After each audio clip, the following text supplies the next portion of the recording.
Welcome to Your College Bound Kid, a podcast for parents, college counselors, students, and anyone who wants a weekly deep dive into the world of college admissions. My name is Julia. I was an admission officer at Haverford College, an outside reader for Emory University, and I currently work at Milton Academy, an independent boarding and day school outside of Boston, Massachusetts. I'm Lisa, and I'm a clinical psychologist and college counselor. I have a daughter in college, a daughter in high school, and a son in middle school. After 30 years in Chicago, we recently moved to North Carolina. My name is Mark. I'm a college coach in Atlanta and the parent of two daughters. Karis, a graduate of Davidson College, and she is the founder of the Spanish tutoring company, SpanishHelpToday.com. And Joy is a graduate of the University of Georgia, and she is getting her master's degree at North Carolina State University. Julia is back, and we'll be talking about becoming a data scientist. It's the final part of a three-part series that Brennan Barnard did. We were going to do all three, but we decided to do the last two. So we have a great back and forth conversation about you need to become a college admissions data scientist, an article that appeared in Forbes on June 9th, 2022. And for our question from a listener, still bonus content time for Lisa. And it's our second part examining what parents can do to help their child feel less pressure to go to an elite college. What are there things parents can do to shield that if your child is experiencing that? And we'll be discussing that. And then our final part with Heath Einstein, Dean of Admission at TCU, better known as Texas Christian University. And our topic will be Understanding TCU, Part 3 of 3. Julia, what's Boston like these days? Are you in a heat wave? Is it pouring rain? I mean, what's it like up there? It was pouring rain. It is actually the seasons have understood the assignment for once in New England. And ever since September 1, it's been mostly below 80 and the leaves have started to change. And it does feel like it's appropriate to be drinking pumpkin spice lattes at this point. Ooh, that sounds good. Yeah. That sounds good. So listen, I don't know if you heard the other day, but I kind of mentioned your name on the podcast. So I feel really bad, but almost like a couple years ago, I had this great idea.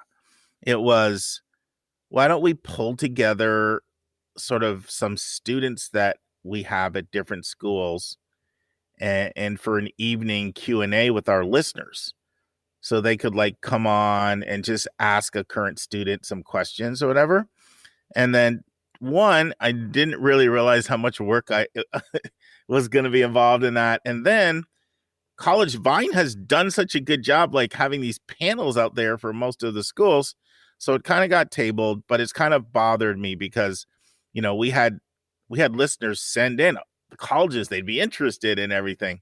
So then I thought, let's just take baby steps. Let's do like one or two this year and try it.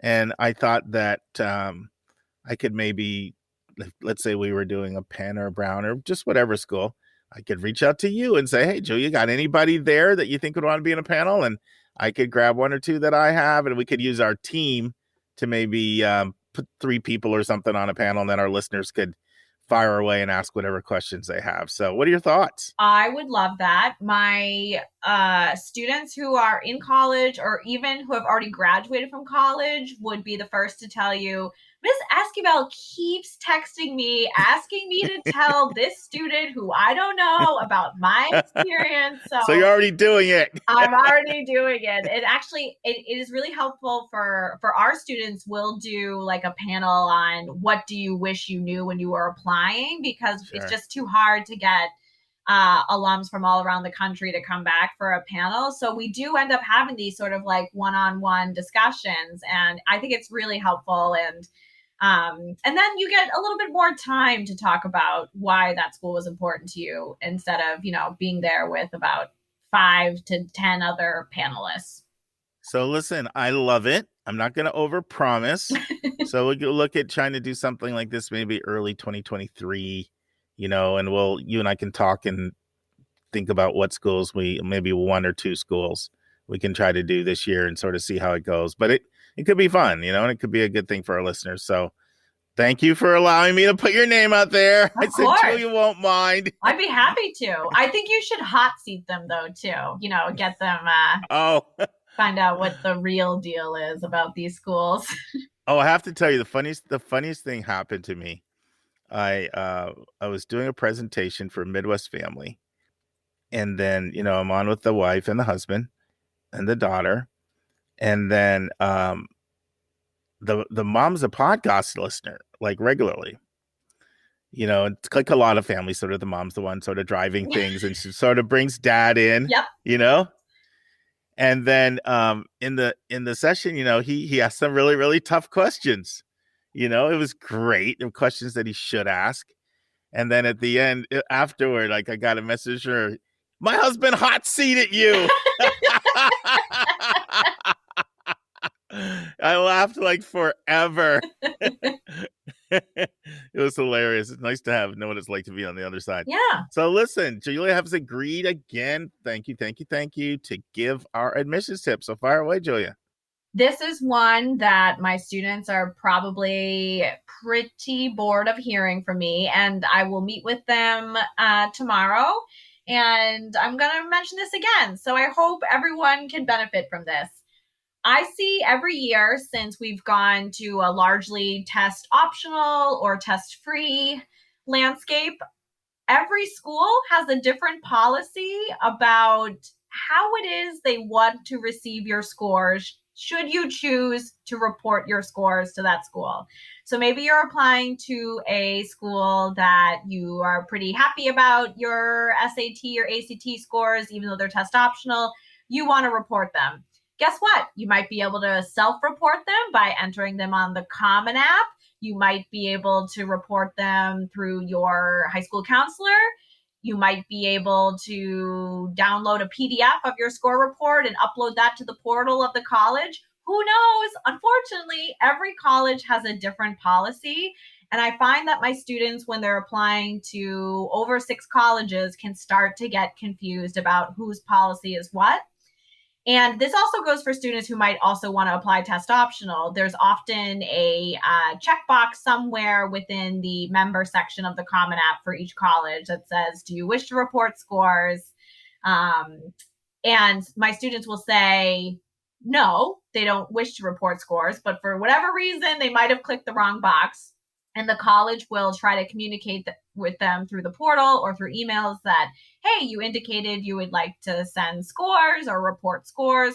Where are they? We need them. And my students will ignore or not see those. And if you fail to meet the way a policy works for the application, that means your application could be rendered incomplete and it could get bumped. So for a lot of my students, they'll apply early action somewhere, forget to report their scores in the way they're supposed to, even if they sent them to the college, but it wasn't the way the college wanted to get them, or they checked the wrong box, then they might get bumped to regular decision because they did not meet the policies and requirements of early action.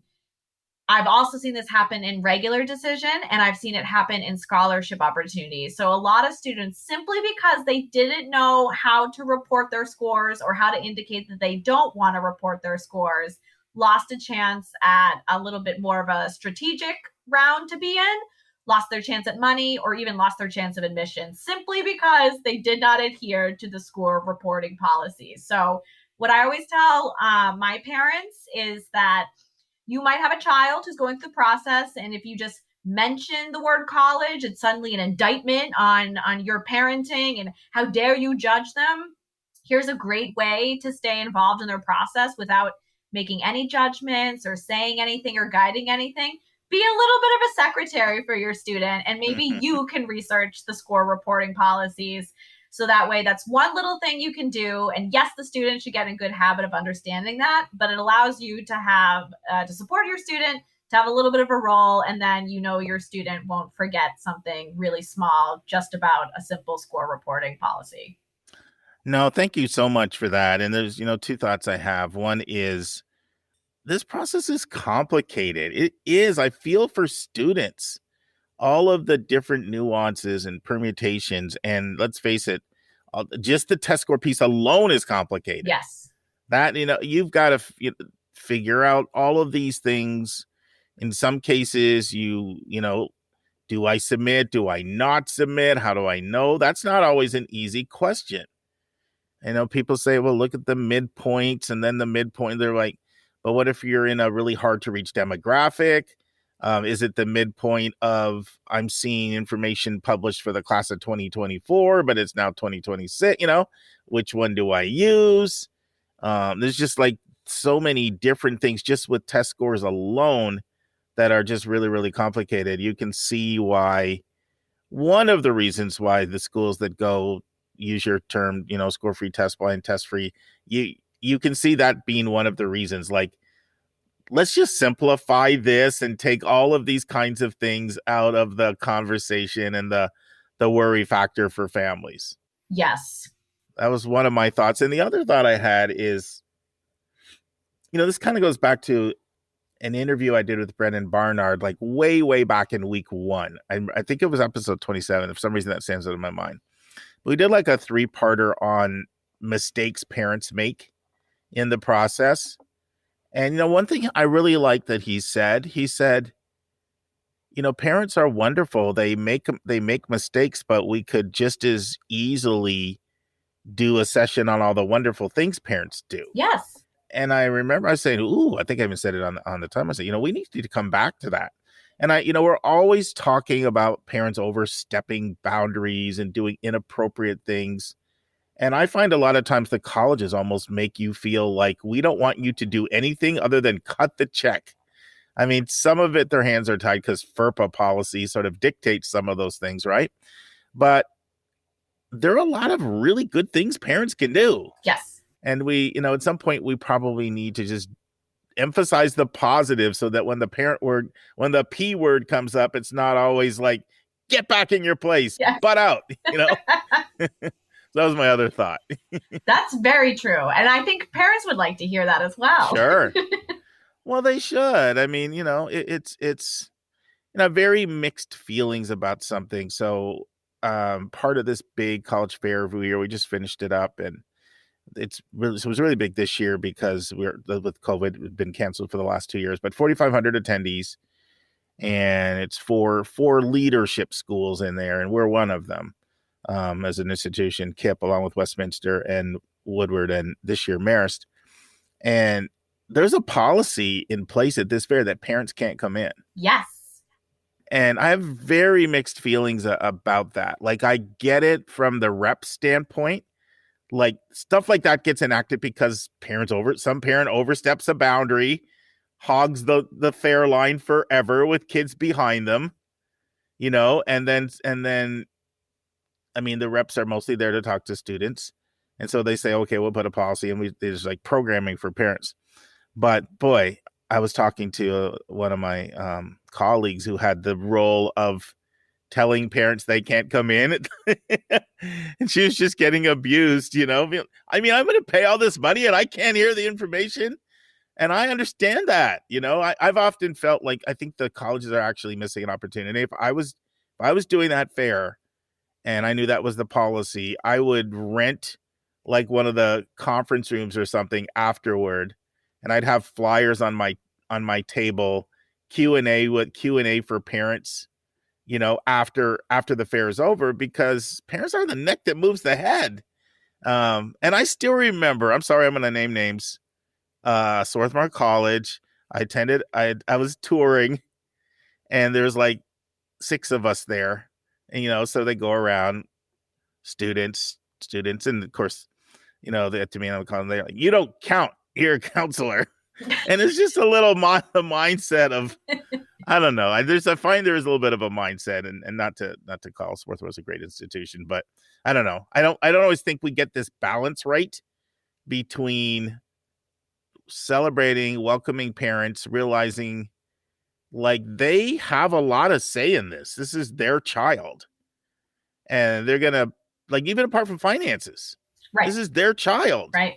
Right? Like, this is their precious baby, and they're about to put them in a certain environment, and there's a certain right to know some information. And I know, and so I don't know. Somehow, I think we need to do a better job of finding positive ways to include parents. That's my circuitous way of saying that. Yes.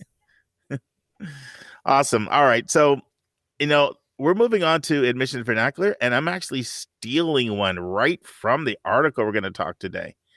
And the term is obligation ratio. And I have to admit, Julia, I was not familiar with this term. Same. So I learned a new term from the article. And the article is recommending that students demand more useful information, such as the obligation ratio. What is the obligation ratio? It is the monthly loan payment as a percentage of pre-tax income. So it's looking at how much debt students actually end up in various institutions. And the article, which we'll be talking about in a second, is making the case for greater transparency and sharing that debt information so you can see it as a percentage of pre-tax information. So that's a better way for people to look at it and understand it and put it in context. So thanks to this article, I learned a new admissions vernacular myself, obligation ratio. How's that? All right, our big number, and I'm going to go back to something that's been concerning me for a while. I've been reading a lot about it. I've been thinking, we need to do so much more to talk about this, and that is what's going on right now with teachers saying, I'm done across the country. That's it. I'm fed up. And so the big number, 55% of teachers are currently looking at leaving the profession. That is really high. And then I don't know if you saw this, Julia, but there is, I wish I could remember what state that was. Hopefully I'll have a lightning bolt of inspiration before the podcast is over. But there's a state that's paying teachers in their 60s an extra $50,000 if they'll stay on for 2 more years. They're basically adding it to their retirement package because they just cannot hire people. And so we need to talk about this with much more depth, but there's massive teacher shortage going on out there in the country right now. And I have some theories why. Putting you on the spot. Yeah, any thoughts? I think, yes, I agree with you. This is a huge issue. And I think it's also important to know that we're seeing this too in the most resourced school systems as well. It's not just sort of already strapped school systems or places where it is hard to retain teachers. This is a pretty stark shift.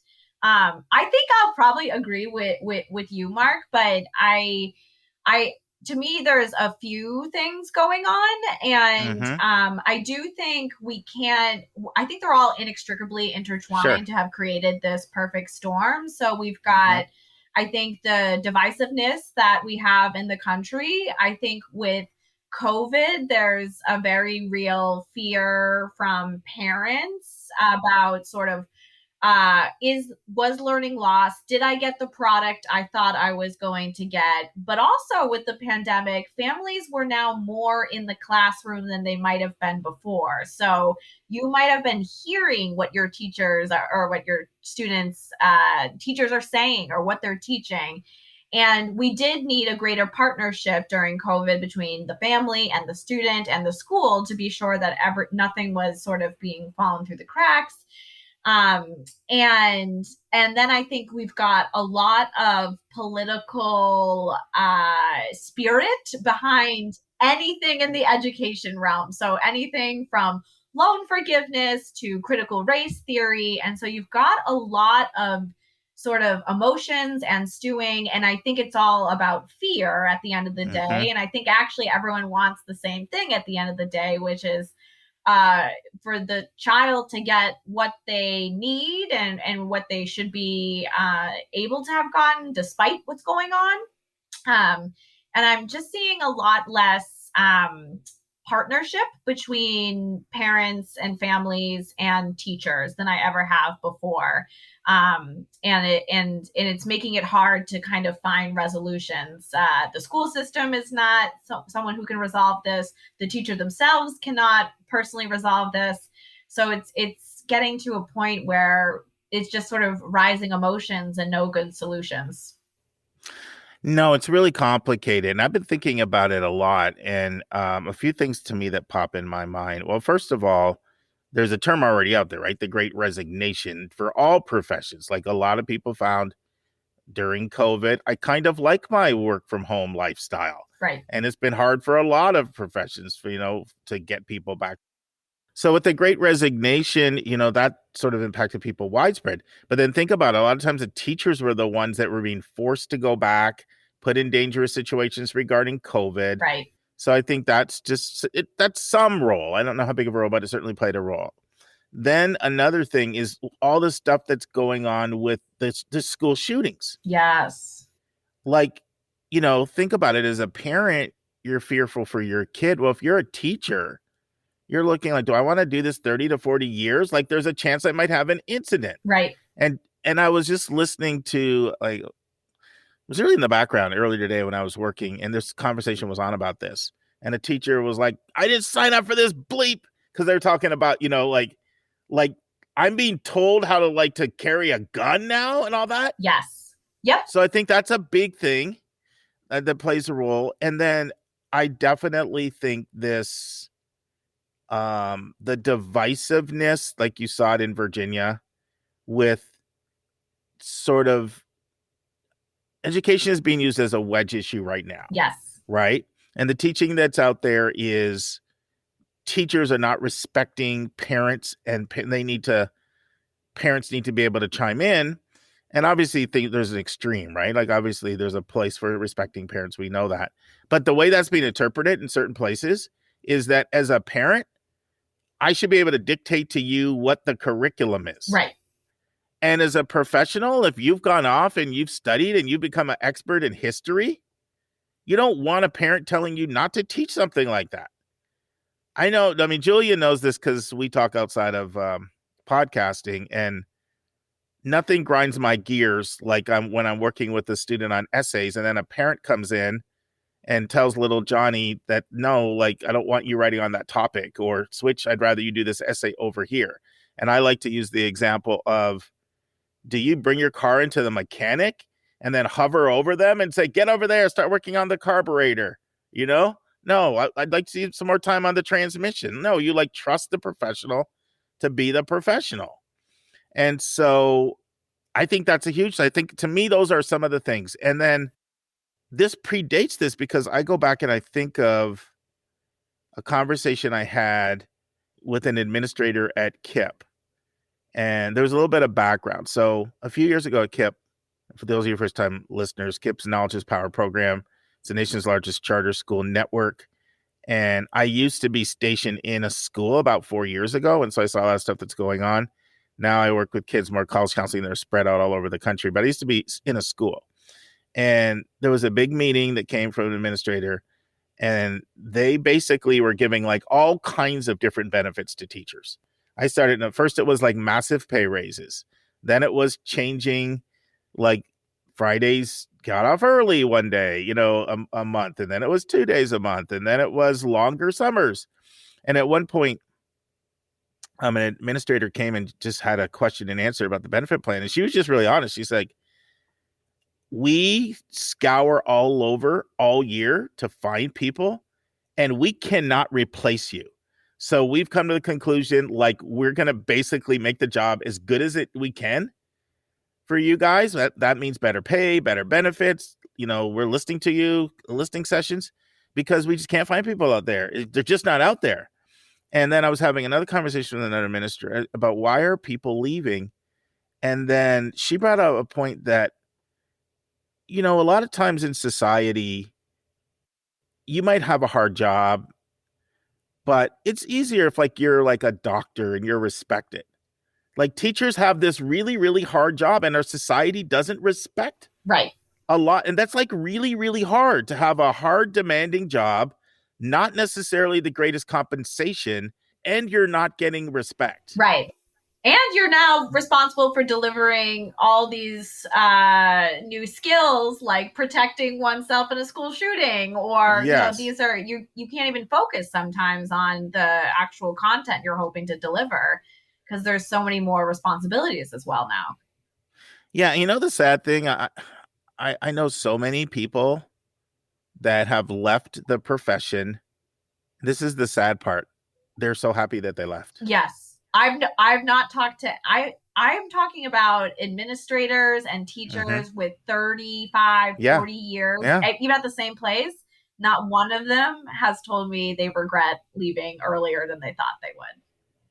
Yeah. And, it's funny because I've had this conversation with a few people and they're like, well, what do they expect? Like, they shouldn't have gone into it for the prestige and pay. They should have known about the calling, But it's like there's only so much people can take. Right. And when you're in an abusive workforce, I mean, the stuff, like one person I know that left got like assaulted by one of the kids. Yep. Like sexually assaulted by a student. It's terrible. So, there's like just crazy stuff out there. So anyway, I mention it just because it's a problem. Like you need quality teachers for your kid to get a great education. And there's a lot of research coming out right now about the gaps that students have because of the COVID year. Right. And having that year of, am I on Zoom? Is my camera off? What am I really doing? And so somehow as a society, we got to get a handle on this. And we're going to really pay for it, not only in terms of being competitive internationally, but just our kids reaching their full potential. So kind of went off on my hobby horse, but it's related to education. But thanks for chiming in there with me on that. And now it's time for Hot Topics in the News.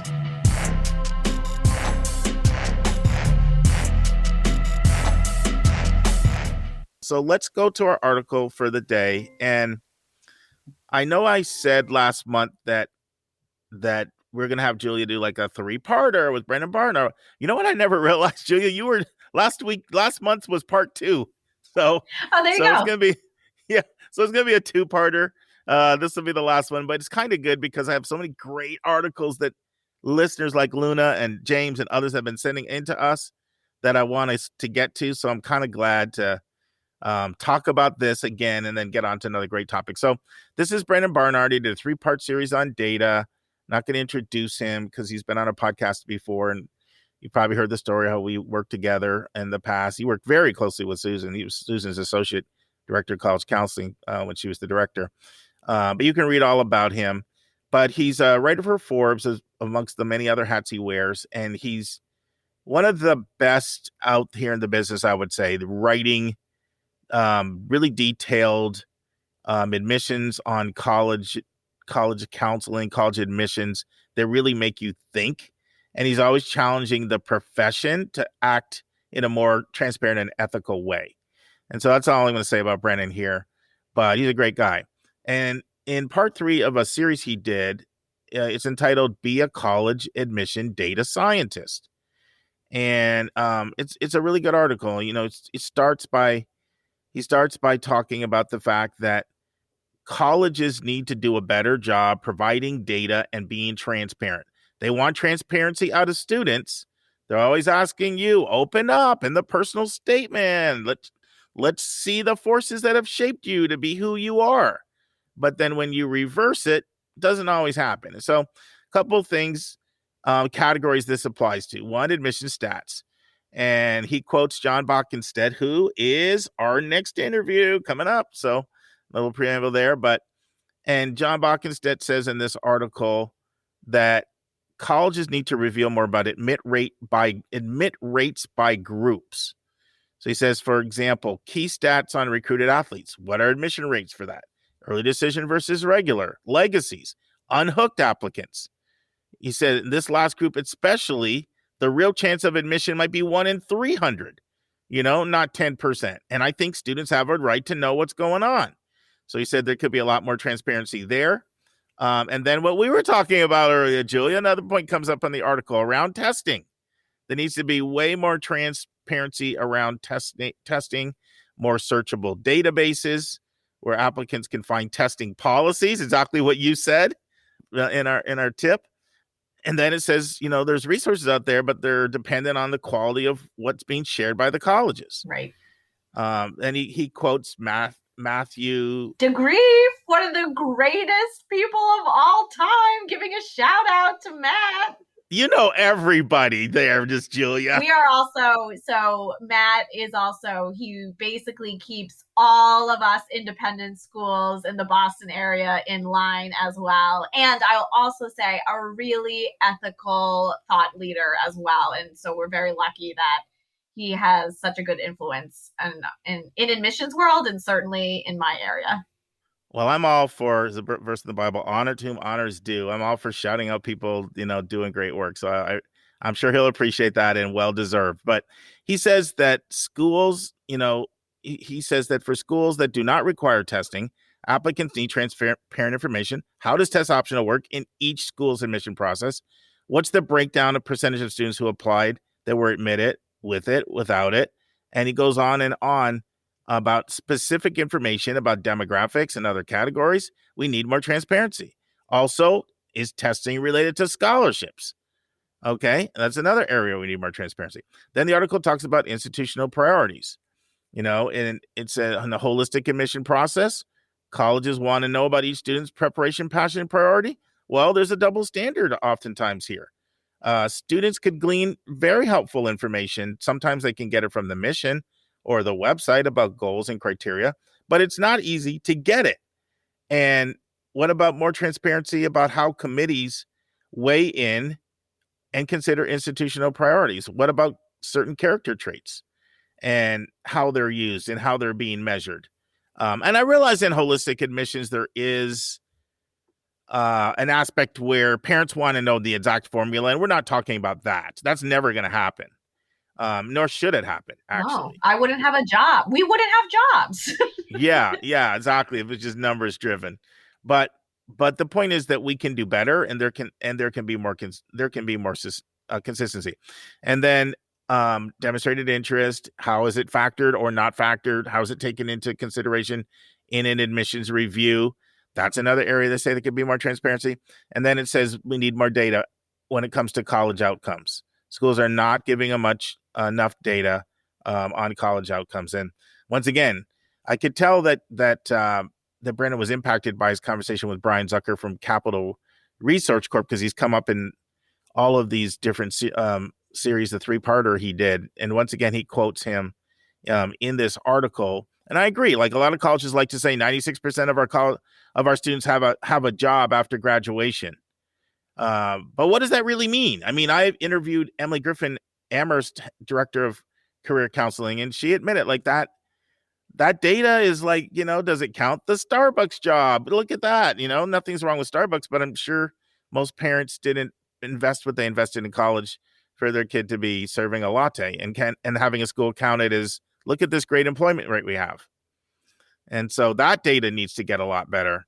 And then the last thing was student debt. And that's where I got my new term obligation ratio from, which I've already shared with you from. And there's other things too. It went on to talk about just overall what metrics are being reported when you look at cost of attendance. So oftentimes they share first year cost of attendance, but what about total cost of attendance over 4 years with tuition increases? Like, parents aren't prepared sometimes for the cost of college just because schools aren't reporting the data as accurately as they could. So the bottom line is, it says that parents, we need to become data scientists, and that colleges need to make the job easier for us by providing more transparency. So that's my overview. So take it wherever you want to take it, Julia. What's on your mind? I actually, this was so apropos for, as I'm thinking about shaping up those final lists for my students who are seniors, and then thinking about, sort of shaping up what might be a junior list looking. And I work in a area that has a lot of well-resourced people, and the admission statistics just don't really apply to my group of students. So I just came to this podcast after speaking with a student who is trying to decide between very selective schools, either an early decision at a very selective school or restrictive early action at a very selective school. Well, we know the only schools that have restrictive early action are very selective. Exactly. And as I'm chatting with her, I'm trying to make the case for which one we might have more strategy at. And she's just sort of like, I don't get it. Like, they're both equally selective. I have I'm looking for the same things at both of these schools. And she said, so I guess it must be that everyone applies early decision then, like it's just as many people, it's just as selective, but the number says it's better odds, right? And having to kind of couch that data and say, like, yes, there are better statistics for early decision or kinder looking statistics. However, you're a student from an independent school and you are overrepresented in the process. So let's say your early decisions college emits 25%, 1 in 4. For independent school students in the regular round, that's probably way less. And maybe it is a little more helpful for you in the early round because that is where they oversample from independent schools. So having that data, I think, would be really helpful so that you don't have lists that look very top heavy or maybe just heavy in one area. Maybe you've thought this is all likely category schools, but they're actually not. There's some nuance there. So, University of Vermont is a really fabulous school. And because of the reciprocity with Massachusetts, a lot of my students will apply to University of Vermont. And then I'll have a student who might be at the bottom of the class get in and a student at the top, but he applied for engineering or he applied for business and they didn't get in. And so the family and the student is left wondering, like, what?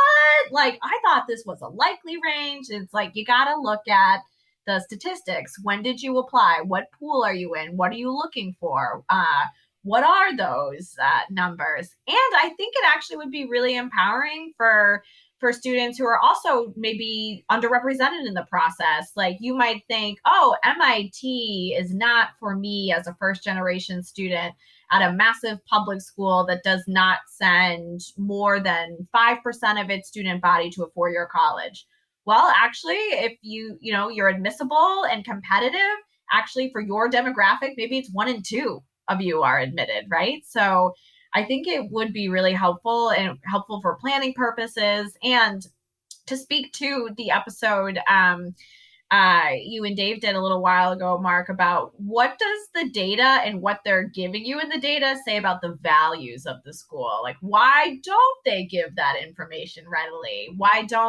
Maybe they'll give the overall graduation rate, but they won't give the graduation rate for Black or African American students. Why is that, right? So also what's being omitted or not being taken care of can probably expose some parts of values for good or bad that the college is harboring or not harboring.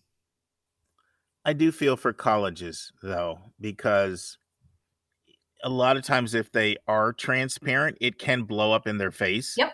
And it can get really pushed back up in your face.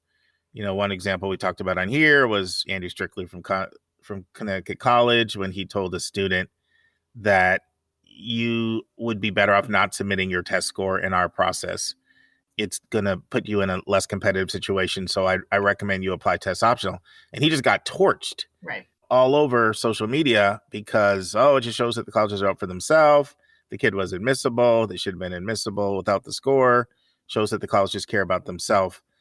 There's another way of looking at that, which is he was trying to help a kid increase their chances. Right.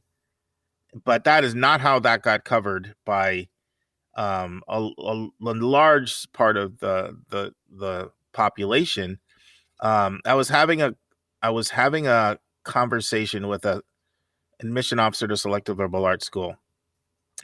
And they were telling me the conversation was surrounded why they do not share the difference between their early decision, their ED1 rate and their ED2 rate. Because that's not something that schools like to share. No, right? No. And a lot of us, I've got a few group texts with other college counselors from across the country. And that is mostly like, hey, what about Bowdoin ED1, ED2? What about Vanderbilt? Like we're always asking about it. Right. That's for us as counselors, that's very helpful information for us to know. And I shout out to Emory. A few years ago, they were really transparent with their data. They had a 38% acceptance rate in ED1 and a 9% acceptance rate in ED2. There you go. And they shared that data, but most people don't. But this conversation that I was having the representative said to me, I don't feel that would be misinterpreted if we shared that information unless we really had the time to go in and to explain it. Like if I went into an information session and I explained that is going to be completely misinterpreted. Yep. And let's say, for example, it shows a much higher ED1 rate than ED2, then people would be like, oh, I knew it was way easier. When even with Emory, like when Emory shared that data, they said there's a lot of reasons for it. And one of it, and I'm sure, Julia, you've seen this, there's a person that applies for an unrealistic ED1. Yes. And like they had no business really probably applying. And instead of, you'd think they may learn from that, and not to fault them because it's really hard if you're not getting good guidance to do this on your own. Then they shoot for an unrealistic ED2. Yes. And so one of the reasons is because the ED2 pool a lot of times is weaker. Yes. And that's one of the reasons. And so and I've had more than one college counselor point that out to me, or college admission officer point that out to me. Like the public won't get that, and we'll just be accused of giving more bias than we do. And then of course, ED1, a lot of times athletes are committing there, alumni, legacies, this, that, the other are locking up there. So there's really a fine line. There's balance here. Let's say a school does share all of their racial admit data by demographics. Well, if it shows that there's a higher percentage admit rate for, let's say, Black or Latino, schools are probably going to have hell to pay with certain people for sharing that data. So I knew it was discrimination against me. I can, you can just see how those conversations would go. So I kind of feel it's sort of like damned if you do, damned if you don't in some ways here. Right. Like I do think there's places where schools need to do a lot better and they can do better.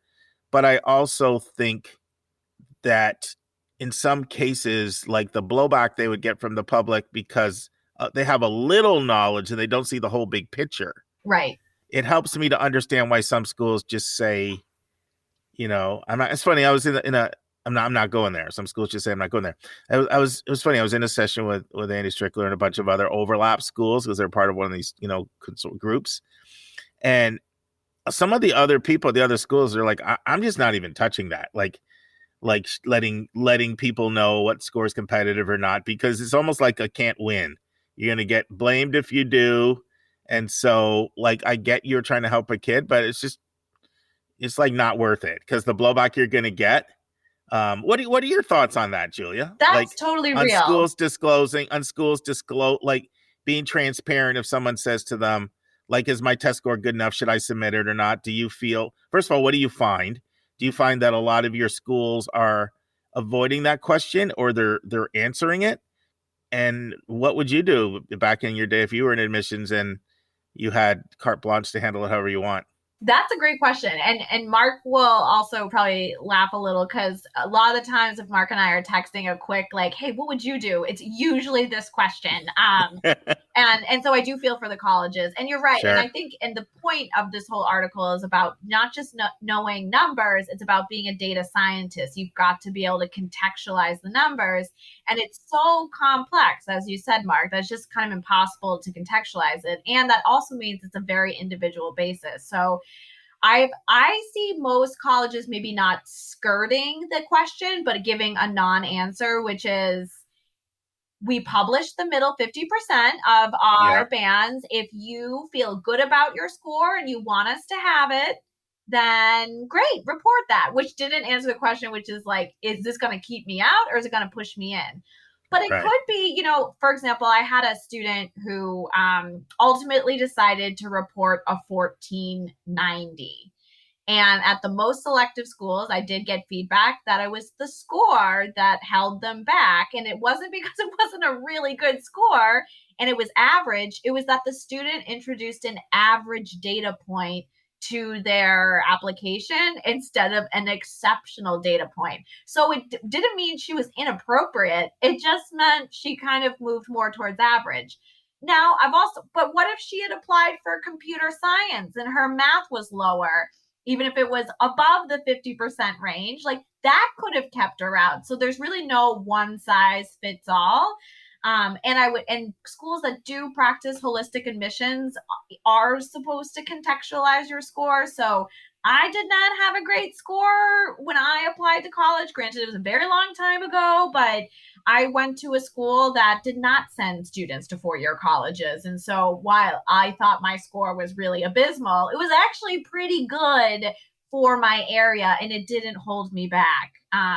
So I think nowadays I would probably I probably would do that skirting answer, but probably answer in the way that I just do for my students, which is, I know your score is 99th percentile, but if it's not on the upper end of that middle 50% range, then you are taking a risk.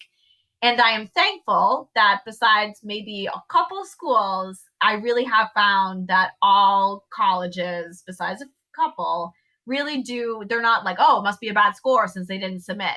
They actually assume like maybe it was a 1530 and that's low for us. So they didn't, they're helping us out here. Yeah, and I don't want to create too much anxiety out there for parents. Like we are talking about the 1% of the hardest schools with these kinds of numbers. And so if your kid has I could hear someone thinking, wow, my kid is with their 1330 and their 29 ACT, like they're chopped liver.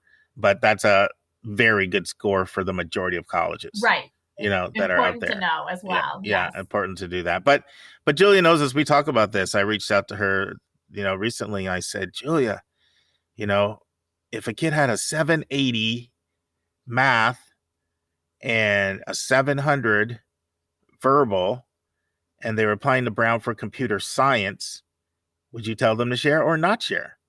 I mean, that 780, MIT tells you a 780 and 800 are the same in their research. So that 780 is great. And then what if by chance there is one of those admission officers on the other side that thinks, oh, your school's pretty well resourced, whatever. How low was it really? I mean, this is just a really complicated question because depending on who you talk to, you really can get different answers. Yes. But I agree with Julia. Most of I don't know if you find this to be true, Julia, but I'm finding that my students that applied test optional, especially if they had good AP scores, they did really well.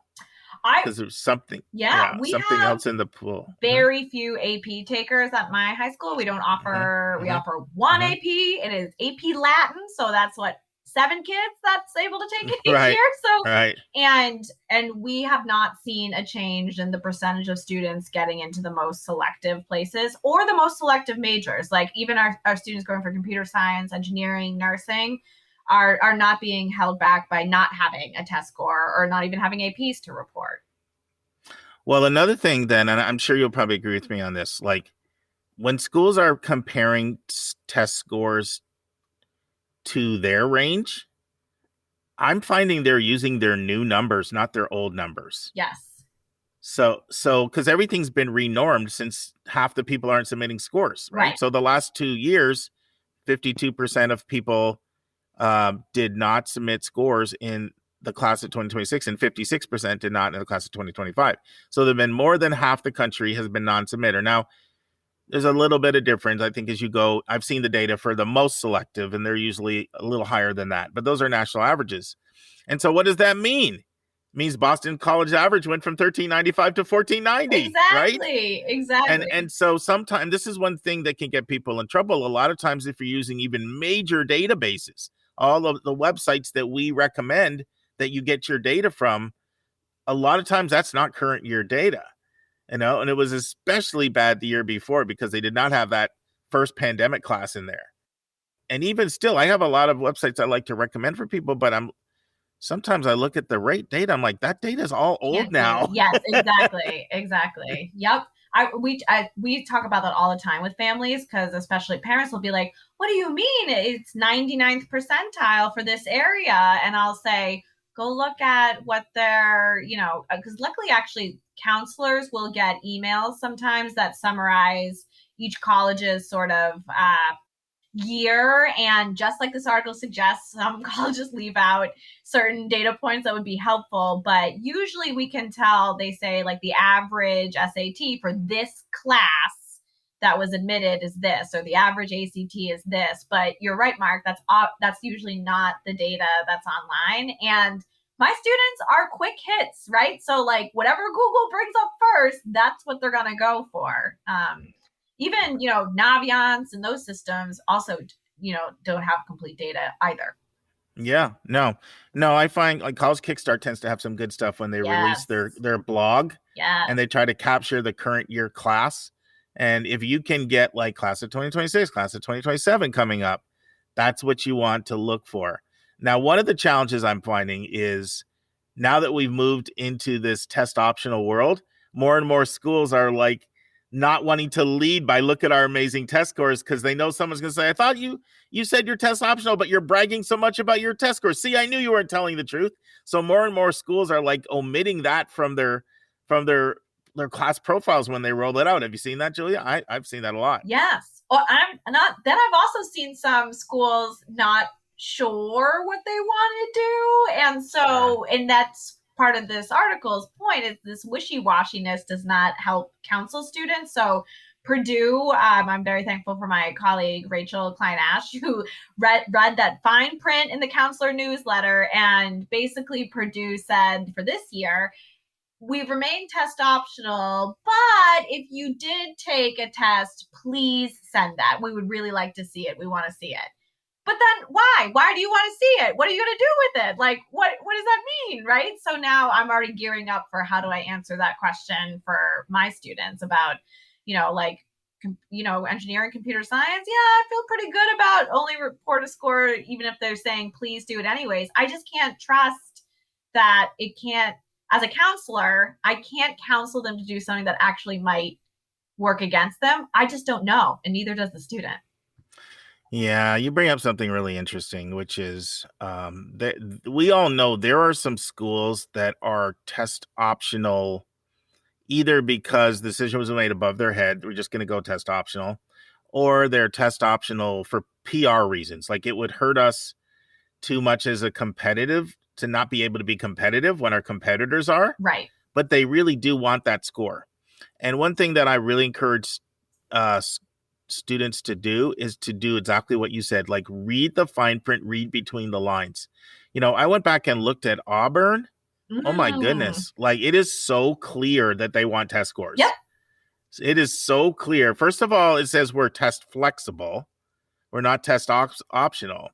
And then when you read how they're test flexible, they pretty much say if you were not able to take the test because of COVID. Right. And then Carnegie Mellon, I don't know if they've done it this year, but I was looking at their optional essay last year in last year's class, and there was basically an optional essay. For the most part, it was like, if you're test optional, explain to us the circumstances around that. And it's just so obvious that like they want your scores, and if not, they want to out you and to either say like, I took the test and I didn't do well, or I mean, maybe you could say they're looking to admit, because admission officers are looking for admitting, and maybe there is a story there. Tell us if there is a story. But you can see, if you really read carefully, there are some schools that are test optional, but it's pretty obvious that they do like scores. The hard part about when we talk about this is I feel it freaks people out. It creates panic. It does. When you and I know that most of the schools that say they're test optional, if you don't have good test scores, you are much better off not submitting. Your chances will be significantly higher. And so I don't know if we're helping or if we're confusing, because there's so much nuance. I like to think we're just affirming the point of the article, which is we need better data so that way people aren't panicked when they can't make sense of the data.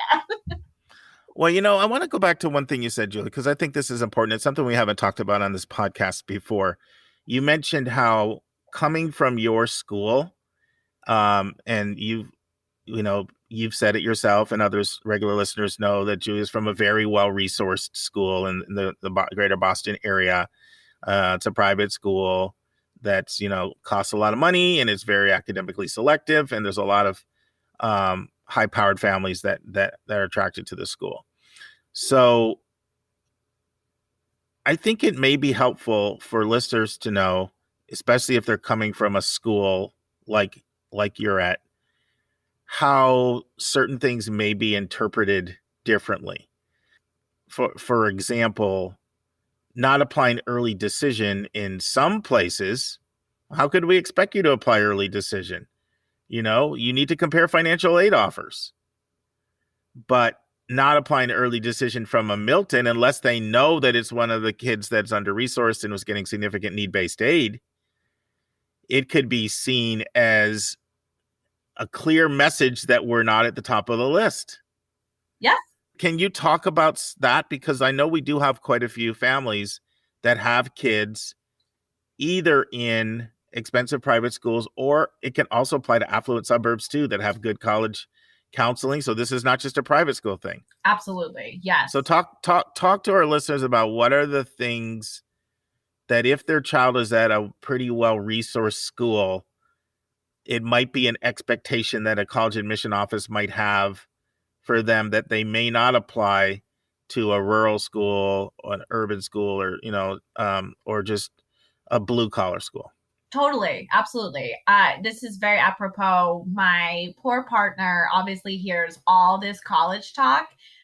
He does not come from a family that went to college. He doesn't come from a city that went to college. It's not part of his life. And he's like, the fact that I know what early decision is, I would never hear that term unless we were together. Right. So it's a good reminder for me to remember what the majority of the world experiences rather than just my school. But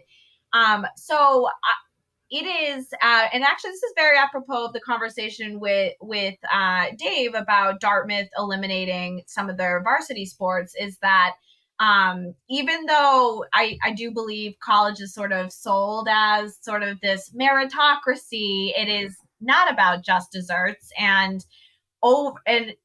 white wealthy people are overrepresented in the college process. So a little over a third of the the adult population in the United States has a bachelor's degree, right? So and this is where data is important. That number is not like, oh, let's take a third from here or a little bit from here, that is overly represented by people whose parents and grandparents went to college and have intergenerational wealth. And guess who you find at independent schools? That is a lot of our population. So the school I work at happens to be very close to Harvard University. So a lot of our students might have some kind of connection to the college. We've got the school's been around since the late 1700s. So we are overrepresented in the process at selective colleges, right? So we're talking about anything that admits 60% or less of students here. They are used to seeing Milton Academy students all the time, right? These are students that are going to hear about this college. These are students who are not a risk to be admitted. They have been over prepped. In fact, most of my students come back and say Milton was harder than college for them. And they get all these advantages. So it takes me right now, I am knee deep in writing letters of recommendation. It's about 9 hours from the time I start a student's file to the end. So, and I'm able to say very nuanced information that I know colleges want to hear. The same happens with teacher recs. I read your essay multiple times, and yet independent school students are still getting accepted to selective colleges at higher rates than students who aren't in more wealthy, privileged areas or wealthy, privileged schools. So the colleges, in trying to be good stewards of equity in selective college admissions, really do, and maybe don't explicitly say it, but they're trying to right that balance. And the majority of my students, because they are privileged and wealthy, do not need to look at financial aid packages. And therefore, it's very easy for them to apply early action or regular decision because they're not looking for financial aid. So that means when it comes to the regular round, that's for everybody. Colleges are going to be a lot more kind to my overrepresented group in the early round because they are guessing they're going to get more of those underrepresented students in the regular round. So we are very clear with my overrepresented group of students that your sweet spot is the early rounds, because the colleges are less excited about your demographic and where you're coming from in the regular round. They might find some really great kids that would have never heard of that college, had no one looked at their essay. They hadn't been thinking about, how will they afford a plane ticket back and forth. And so there's a lot more, to use my boss Rod Skinner's parlance, more distance traveled for students who maybe don't go to as well resourced as a school as mine. And colleges are really trying to, and they have very few spots, right, when it comes to admission anyways. And so they're not going to be oversampling in the regular round from an already overrepresented group that they already over admitted. So one point would be strategic about using early decision. Yes. Because it may be an expectation that you will apply early. Because if the financial barrier is not a factor, and if you're in an environment where you're learning about these things earlier than other people, then we may look at it as, yeah, that's a sign of interest. Did you apply? I mean, everybody does it to some extent, but you're not going to be cut. We're not going to get slack over here like a rural school or an under-resourced school would. Right. And we shouldn't. Honestly, we shouldn't. Right. And what I like about our school too is if we do have a student, restrictive early action is the same thing, right? We do have, since students might have a meaningful connection to a school that has restrictive early action, those schools have told us, like, we want to see that kid in the early round. We're not doing them any favors, not that they do favors, but We're not going to give them that deeper look, that more leaning into those hooks in the regular round. We're only going to do that in the early round. And for those of you who are new and are not sure, there are some schools that have basically restrictions. If you apply early, and it's different for when you use restrictive early action, you're primarily referring to, are you grouping together the single choice early action that you get from Harvard, Yale, Princeton, Stanford, and now Caltech with what Georgetown and Notre Dame do? Are you kind of grouping it all together, or are you differentiating? More the restrictive early action among the Ivy Leagues that participate. Single choice.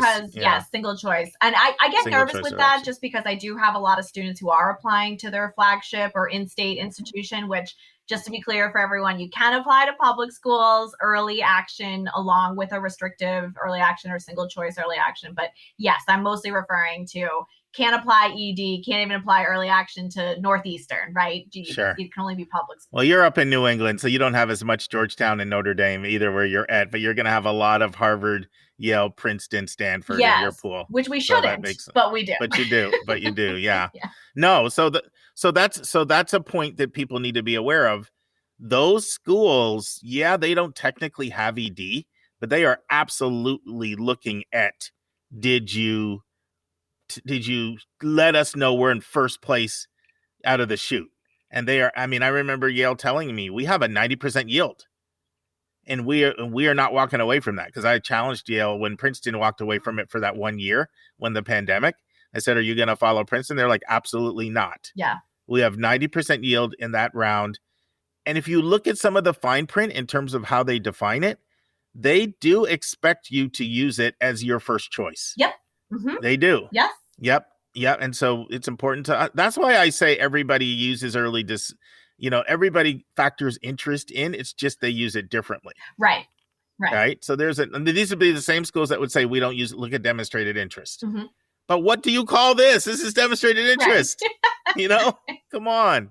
No. So that's good. So I'm putting you on the spot. Is there any other thing you can think of, Julia, that if you're at a well-resourced school, this might be an expectation of you? So far we've got your test scores are not going to be expected to be in that middle range or lower. You're not getting any slack there. Right.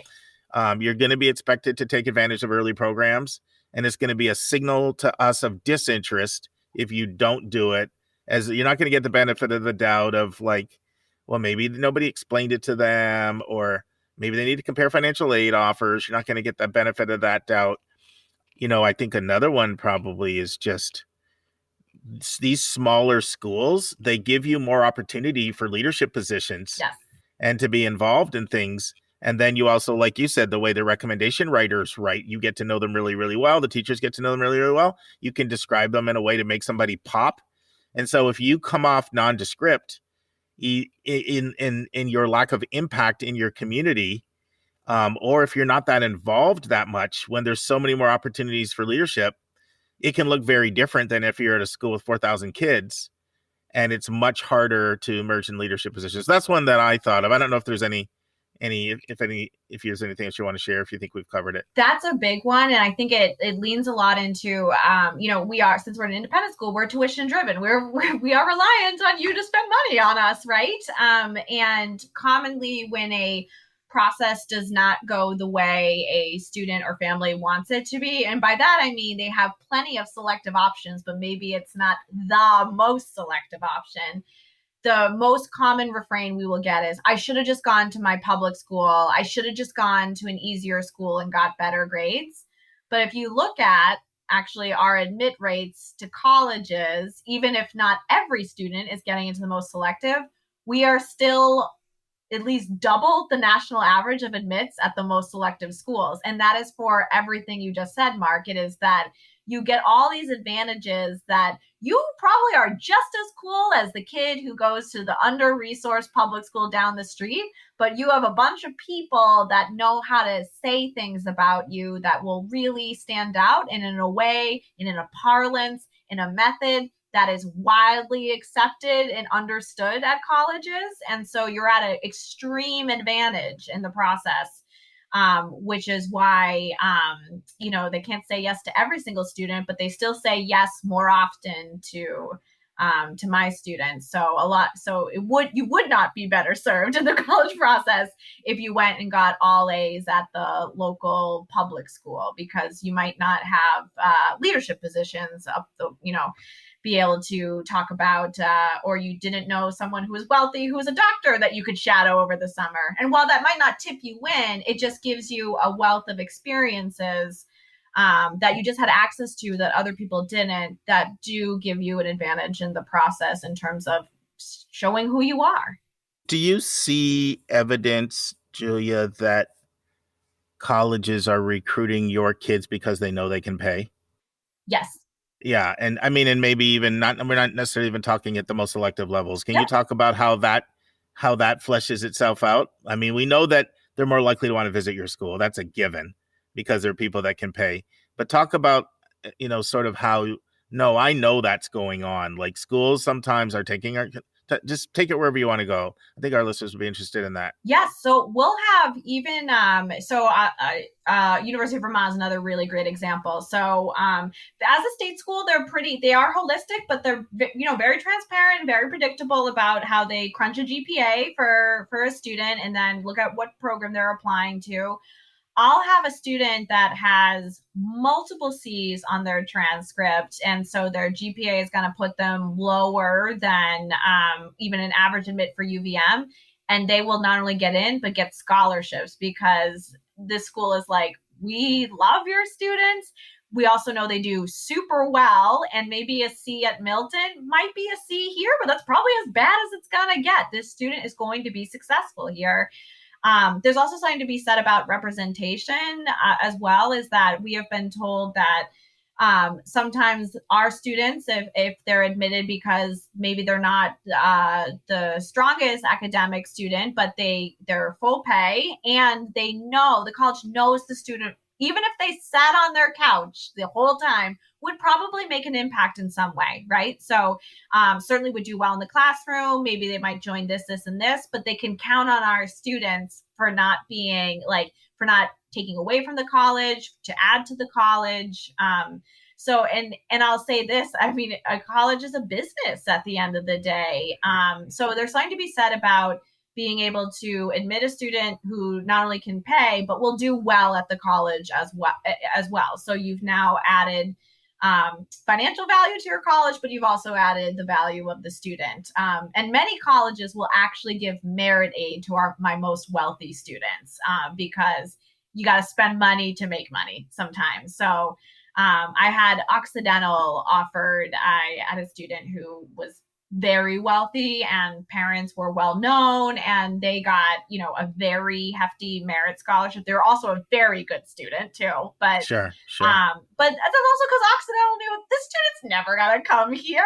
But let's try to get as much as we can to kind of get some of those benefits from that student.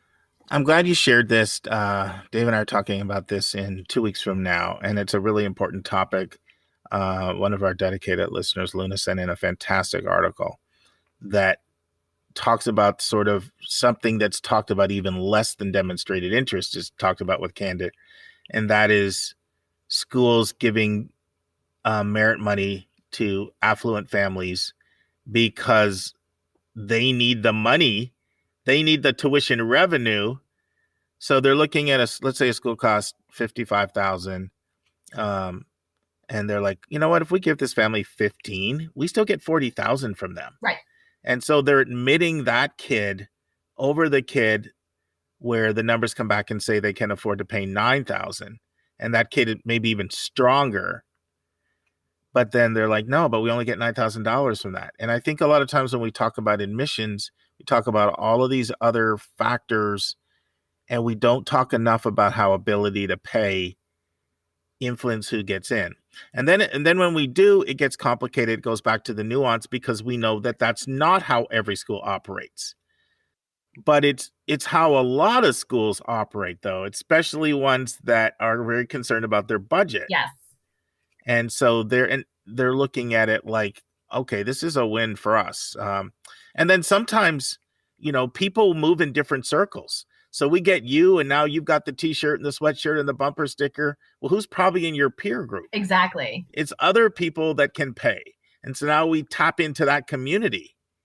High Point has tried really hard to do that. There's an example of a school that's tried really hard to get some hooks in wealthier communities by doing merit aid and putting some bells and whistles and making the place like a country club to try to improve the amount of tuition revenue that they get out of students by tapping into a demographic that was not ever considering them ever before.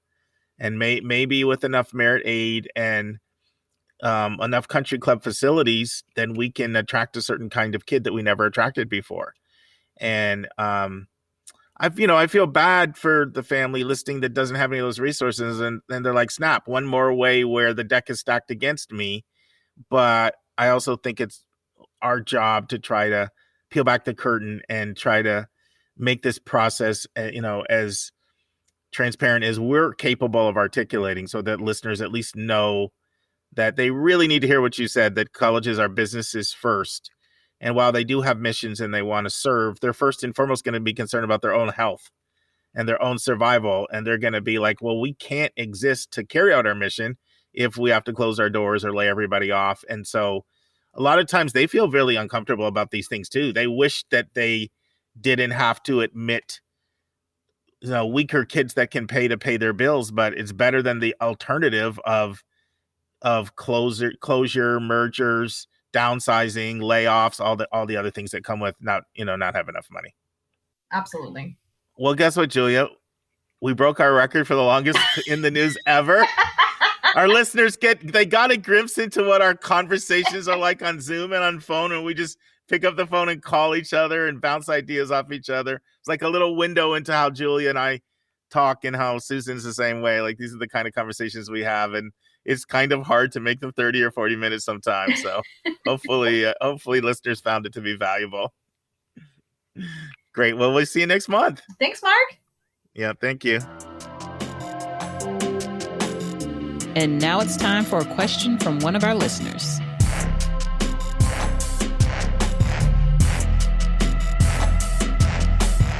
Friends, last week you heard the first part. Now it's time for the second part. And I know it's really tough because I really experienced this, especially with Joy. It was more related to basketball because she was caught up in there's this whole mindset, and parents of athletes will know this. I call it D1 or bust. And that's some real prevalent mindset when you're in the high level sports. And so she'd want to visit the places, you see on ESPN and that. And she was a very, very, very good high school player. But when you start going to that level, right? these kids are like, ranked nationally and first team all state and all of that. And so, I was encouraging visiting other schools, some D2s and D3s.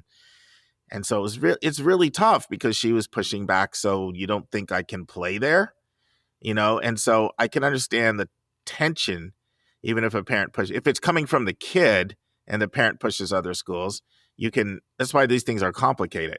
Even the student can think, so you don't think I'm capable of getting in those things, which is obviously a message parents don't want to send that can make it tricky. But it is one of the places, and recently, where I see things go awry. Like recently I had a session with a family and their child is really setting himself up so that he's going to feel like a failure if he doesn't get in a certain school that's extremely hard to get into in the Northeast.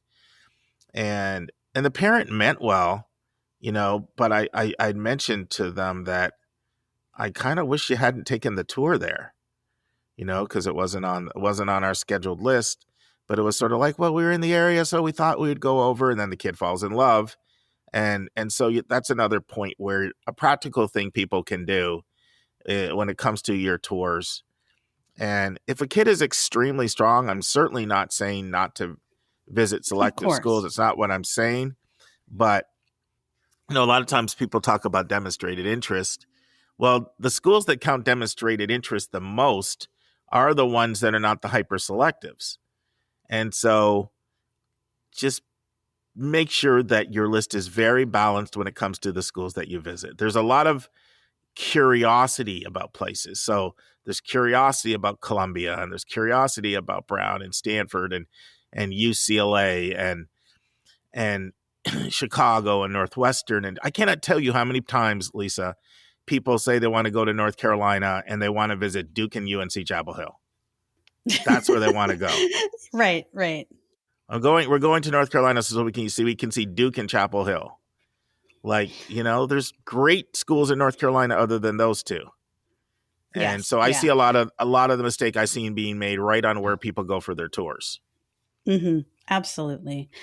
It's sort of like a realtor. Like they won't take you to see, like, let's say you're buying a house. It's like you're in the $100,000 range. They're not going to take you to see a house in the 250 range because they know you're going to realize that, oh my God, this is a lot better than the $100,000 range houses I'm looking at. And everything else is going to pale in comparison to that. They don't want you anywhere near that house. I love your point, Lisa, but you're dating yourself on that if you looked at the housing market lately. I know. It's like wishful thinking. The way things are going, you can use the same example for a car. 1 million versus the 2 million. Yeah. I tell you. I know. It's just insane. But I just can't do numbers, so I have to make them small. There we go. But and so that's the same with schools. Like if it's really, really unlikely that your kid's going to get into UNC Chapel Hill, and if you don't live in North Carolina, then I say, like, no matter how strong your kid is, it's probably pretty unlikely because they cap enrollment. Maybe you should go visit Elon instead, or any of the other schools, UNC Wilmington. Like there's a lot of great schools in this state that you could get into. You have a great education and, you'd probably be very happy at. So that is something to think about. Let's look at some of the other spotlights we've done in North Carolina, from App State to North Carolina A&T to Elon to Meredith to NC State to UNC Asheville. And we haven't even gotten to UNC Charlotte, Wilmington, Greensboro, High Point, Wake Forest, Davidson, East Carolina, Campbell, Gardner-Webb, and Queens and Charlotte, just to name a few. One thing that I wish schools would do, and Rick Clark has said that we need to do this, and I say, well, I'm like, start it. I wish they would start publishing data on who they don't admit. Right. Because I think that there's still a tendency for people to say, and especially with test scores, I find I really see the tendency of if parents have a kid who is a high tester, there's a real tendency to think that their chances are good because their testing is high. Mm-hmm. And what would really be helpful, you talked about doing research, would be for them to see what is the profile like of those who are not admitted And it's probably very similar, in a lot of ways. It's just, I mean, I try to talk about this stuff not to discourage. I try to encourage. But I mean, I was so happy that Jonathan Burdick from Cornell shared the fact that publicly that only 11% of people that had perfect test scores got in last year. That's what the information people really need to know. Because exactly. what I see a lot of is as soon as somebody hits a 35 ACT or they get into the mid 1500s on an SAT, they kind of look at a school up and they think they have a chance. There's a student I worked with last year, and he did end up getting in a super prestigious, even an Ivy League school. I wouldn't say that. But he did not get in. He ED'd to a different school. It's super high powered. He didn't get in, and he was a little down, even that, I'd worked to prepare him for that. And I remember saying to him, like, what was it that went into his thinking originally? Because when I first started working with him, he came to me with one of those lists of like the 15 hardest schools, right? Was his whole list. Mm-hmm. And he was like, well, I knew I had a 1580 on the SAT. And I looked up the averages for those schools, and I saw that my numbers matched their numbers. And I think that's where a lot of the mistake goes on the knowledge education part piece. When people have a high score and they don't realize like how many people with those, you can look this up. This isn't common data set, but Vanderbilt released something last year that their early decision to 25th percentile math was a 780. Yikes. So some of it is educating yourself. But go ahead. I know you have more things you want to share over there. Oh, yeah. Well, there was an article that came out recently in the Washington Post by Allison Slater Tate. And it was very well timed for me having to do this bonus content, but it's called College Admissions Are Stressful Enough, Parents Don't Make It Worse. And she gives a couple of suggestions that I thought were really important. And number one is she says, watch your language. And so she doesn't like the term safety school. Oh, I hate that term. The safety school is not the place anyone wants to be. So try to say likelier, target, or reaches. And, she just points out even the most highly selective colleges have weaknesses, right? And the less selective colleges have a lot of strengths. So try to look at it, that way. And then she said, please never, ever say the word dream school. Because that connotes like a school that's perfect, that there's only this one school that would be, helpful or good for your kid. So to just say like likelier, target, and maybe a reach, and then try to take your kid, as you said, to a wide variety of schools and just really kind of inculcate this idea of having an open mind, of, not like, let's look past the marketing. Let's see, if this school is someplace where you could be or not, or if it has things that are going to meet your educational needs. So, and that is, one suggestion that she has. The other one, and I think this is frankly one of the most important things a person can do for their kids in life, is to not compliment or criticize a child based on an outcome that they don't have control over. So instead you're looking at the process of what they did and how they did it. So, my daughter plays tennis, and tennis is an emotionally brutal sport because somebody always wins and somebody always loses, and you're not going to win all the time. No matter how good you are, you will lose. And sometimes you lose because of things you can't control. Maybe the sun started shining in your eyes, or the wind started blowing a certain way, or maybe your opponent was like normally not that great, but for some reason they ate their Wheaties that morning and they were on fire. Maybe you have new shoes and they hurt your feet. There's all kinds of things that are not in your control. And so like, it's as hard as it is, I try not to even know if my daughter wins or loses. And I asked, how did it go? Did you practice what you learned in your lesson? Did you play as well as you can? And I would say this is 100% true for college admissions. Did you do the best you could? Did you write the best essay you could? Then great. I'm proud of you. I don't care what anybody else thinks, and that is something to do over and over. And I also think that is something we need to do for ourselves as adults, because we don't always win, right? Things don't always go our way. Lisa, there's a couple things that I have been doing to address this issue, because if you do college counseling, this is actually the hardest part of the job. This is something you frequently encounter. In general, people are in their own enclave. They're in their own school, and they do not have the ability to see what 43,000 high schools and an international big giant 7 billion person world is like. And so they just don't have any idea of the kind of competition they're up against when they're swimming with the sharks, and you're looking at schools that are in the 50 hardest to get into, even the 100 hardest to get into in the country. And so there's two things that I've started doing that I've seen really make a difference. One, I'm always talking about Frank Bruni's book, Where You Go Is Not Who You'll Be. But I actually started doing something this year, and I'm so pleased with it. When I see that someone has this problem really bad, I say, I want you to read that book and send me a summary of each chapter. Now, no, I know it sounds like fourth grade or something, but I'm telling you, it's really time. Yeah, I know. It takes a certain person I respect that is open to learning. Mm-hmm. But I'm telling you, that has been really, really powerful. Because if you haven't read that book, Bruni literally goes through hundreds of people in all of the categories that you might think would have had to go to certain schools, and he shares the data on where they went. Oh, and so whether you're looking at Rhodes Scholars or Pulitzer Prize winner, he just goes through all CEOs, goes through all that. Like last I checked, this place with the most CEOs is Texas A&M. It's a very good school, but it's not what people would have guessed, right? So that's super powerful, practical idea. And why I like it is I find that it starts to settle in that, wow, what I've been thinking isn't true.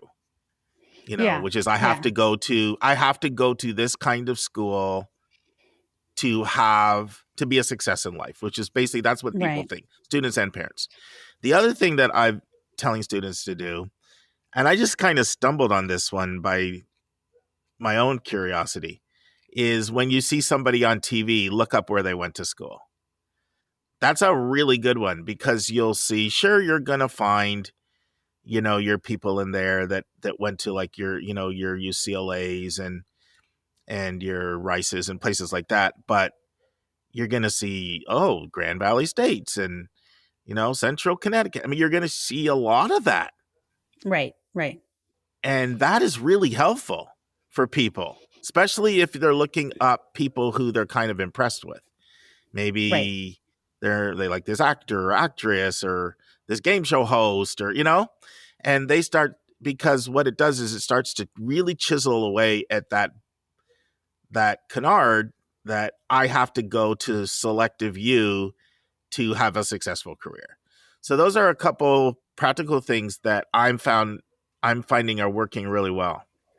Yeah. And that's something parents can do, even like when you're all sitting down watching a show, just Google, oh yeah, that guy, he graduated from community college and look how successful he is. See it, Frank Bruni is not lying to you.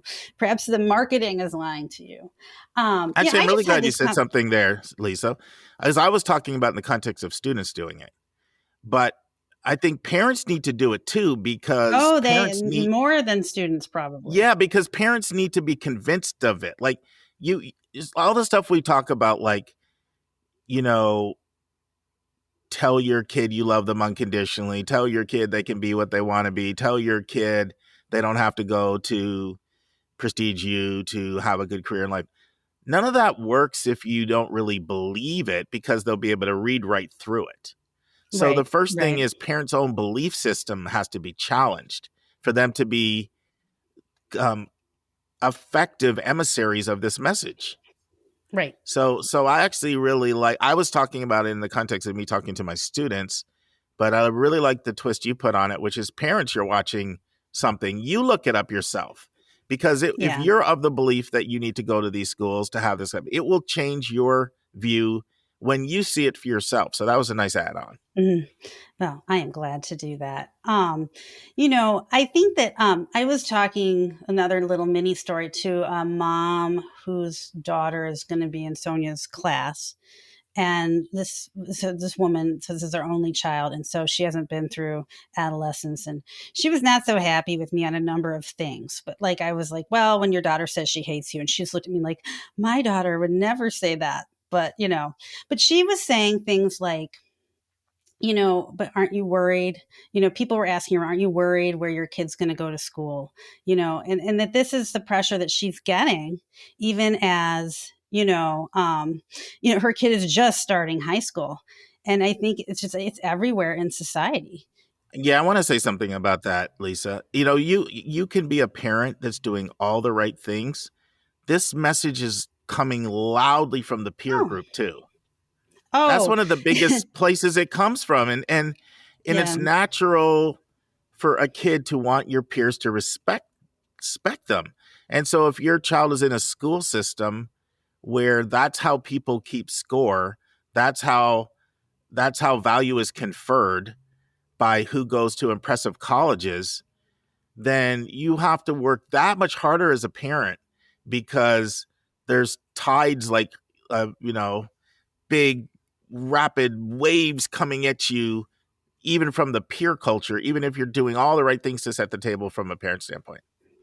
yeah. No, absolutely. I mean, Lily and I still laugh about the time that her friend was talking about colleges she was going to apply to in comparison to like the apparently inferior colleges that Lily was applying to. And she's like, well, Brown is my safety school. And Lily, just started laughing because she knew enough to know that Brown is nobody's safety school. If you get into Brown, you're very, very lucky, in addition to be very, very highly qualified. So, but like, that's just the message that kids get all the time. So, I mean, I think we have to work extra hard as parents to like, kind of, it's like a little vaccination every day, but just like I was driving back from my meeting with Lisa number one saying, everyone's worth the same. Everyone's worth the same. It doesn't matter. We have to do that for our kids probably, all the time, because they are getting, infected, if you will, with this idea so very often. And I think that like the final thing I would say is that when you're getting acceptances, let's say your kid gets accepted into a likelier school. Don't be like, oh yeah, well, we knew that was going to happen. And, be like, oh my God, that's great. That's a great school. I love that school. It's a definite possibility. You're going to college. I'm very excited. And, just leave it at that. Don't be like, well, yeah, but I'm waiting to see what Brown says, before I get really happy. Because then if your kid doesn't get in, they definitely feel like they disappointed you. So just try to be very neutral about it. No, I completely agree with that. And another thing I think that parents can do, and this is, I think you have to aggressively go out of your way to combat this, because this is so much noise. Look at the people in your circles who have accomplished a lot in the eyes of your child, whatever that might be, that have not gone to designer label schools, and make a point of having your child be exposed to that. Like that maybe it's time to invite Uncle Bob over for dinner for him to share his story of what he did and how he, dropped out of college and went to community college and ended up bouncing around, and how he's doing well, because they just need to see models. We all need models. And kids need to see models of people that have been successful, that have not taken this path, because it's just a bunch of malarkey that you have to go to a designer school to do well professionally. It just is. And so this is not some sort of pie in the sky psychology that we're trying to use to put your kid in a right mental frame to have a positive self-esteem. We're talking about the truth. That's why I can't say enough. It's not where you go, it's what you do when you get there, what you do when you get out of there. Because I'm trying to, just have that ensconced in people's mind like a drill, so that they really think that way. And I'm trying to use the power of repetition to do that. It's working, because people are quoting it back to me. So at least it's starting to seep in, but it's so much noise coming at you. So that's another thing, is to try to see who you can expose your child to, that's a role model of. Go ahead. Yeah, I mean, there is so much like angst that I mean that there's a whole other topic here about parents afraid that their kids are not going to have the same economic successes that they have had, that they're putting so much pressure on their kids to try to be like extra competitive, and I think Mm-hmm. it may backfire because these kids are kind of traumatized by that, and you can't do your best work when you're traumatized, and you're not going to be confident if you always feel like you're not measuring up. And it is hard. I mean, psychologist, college counselor, all day long, I'm preaching this in all different kinds of ways. But still, like, I'll read something like, oh, this person got like the 7-acre scholarship to like UT Austin. Like, and it's just like you feel like inferior, somehow. Like, that's my first response. I'm like, yeah, I don't even know that kid. Like, I don't even have a kid that applied for that and didn't get it. Like, why am I feeling bad about myself, in comparison to this news?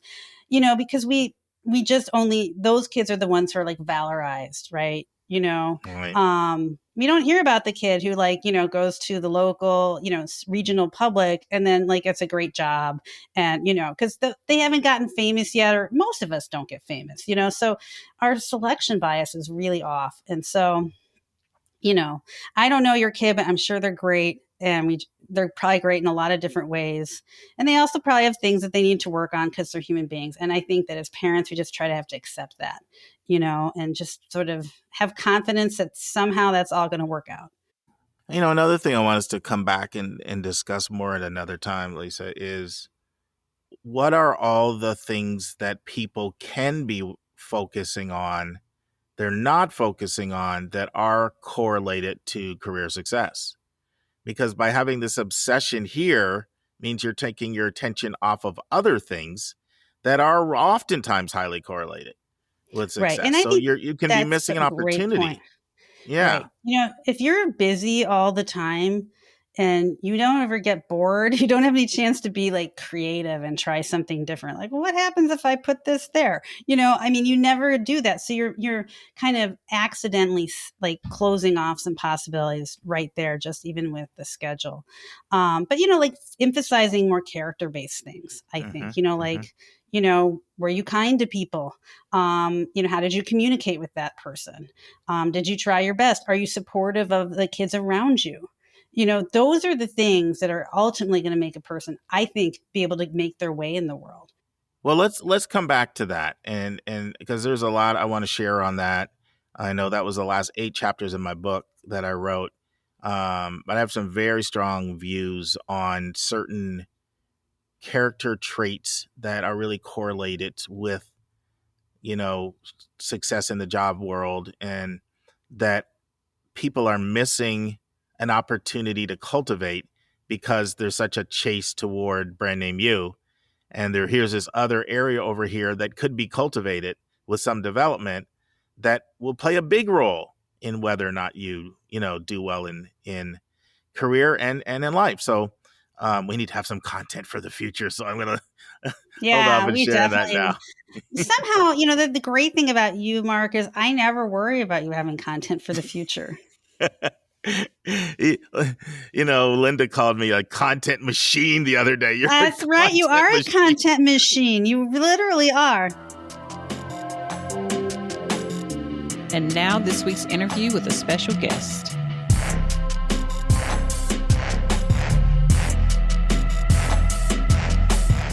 Friends, the last 2 weeks we've had part 1 and part 2 of our special interview.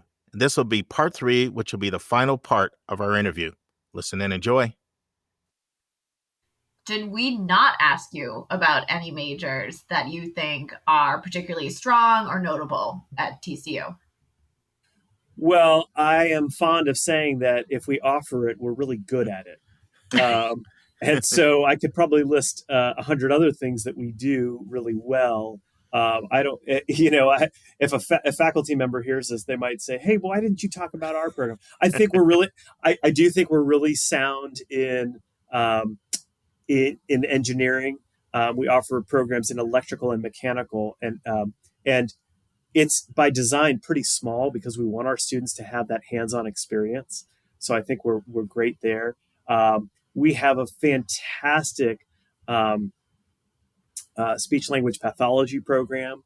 Our College of Education is great. We're the only college in America that has 2 lab schools on campus.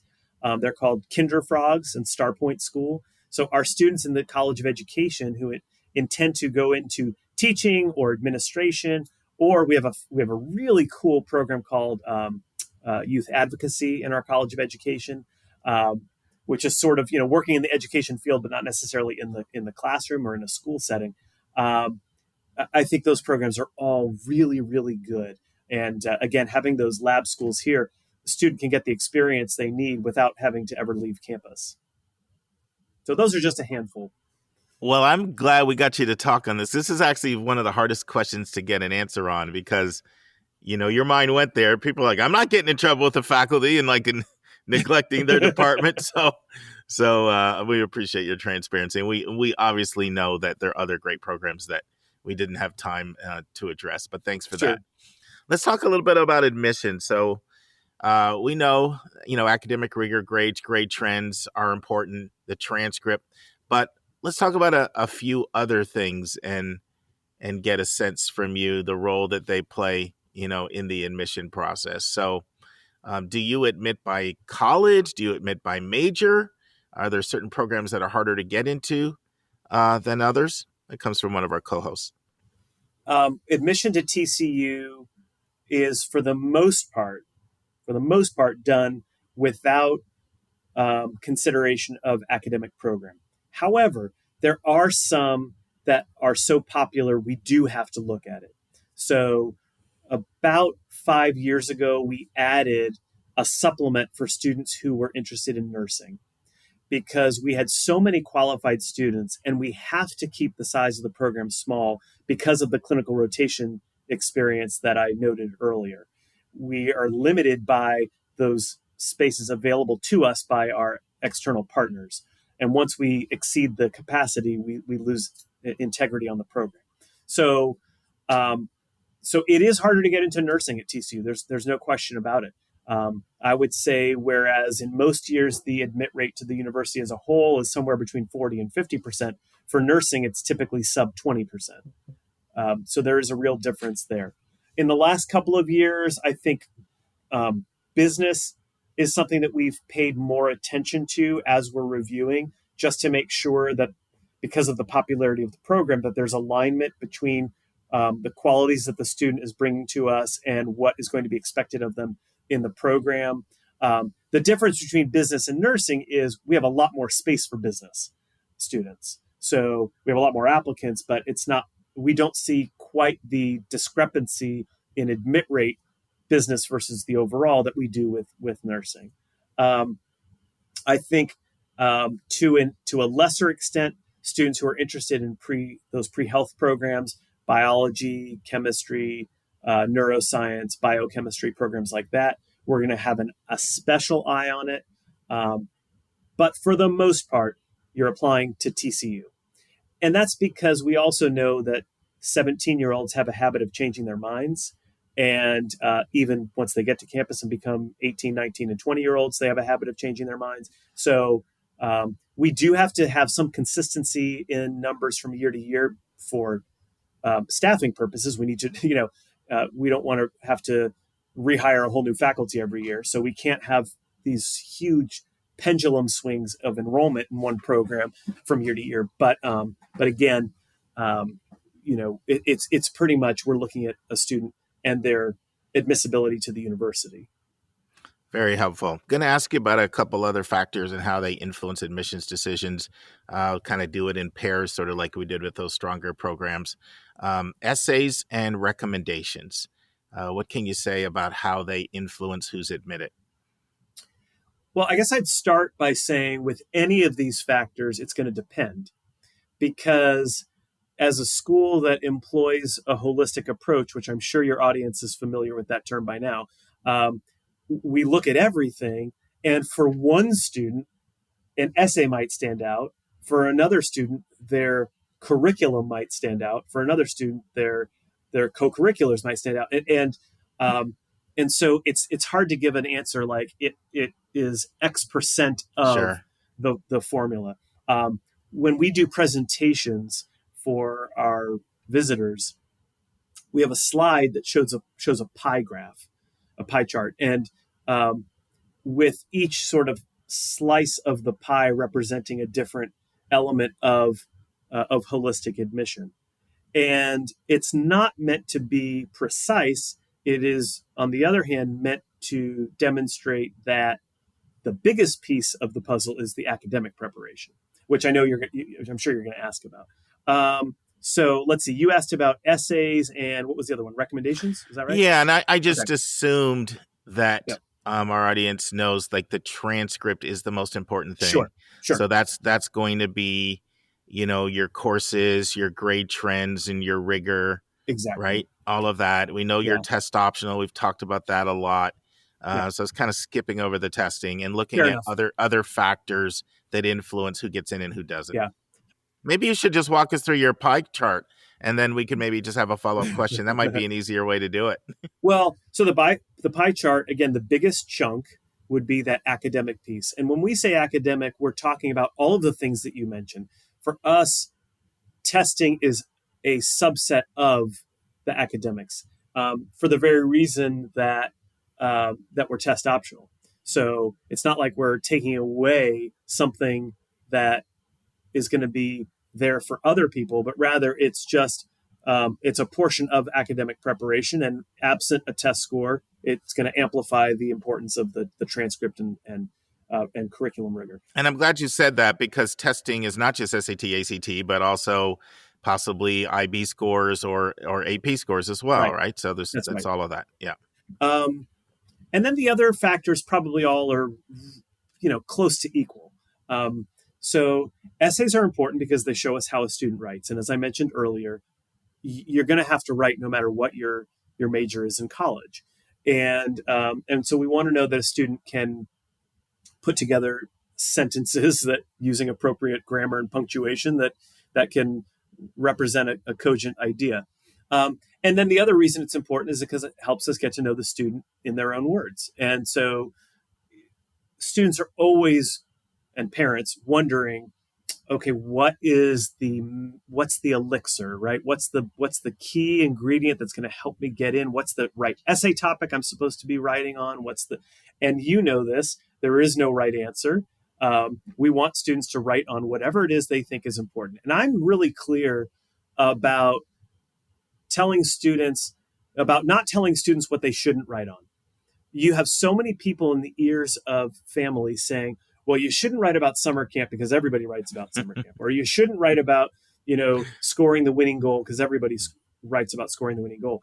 And to me, you should write about what matters to you. And if it's one of those things, it's a little bit more common. And so you have to work harder to make it distinctive.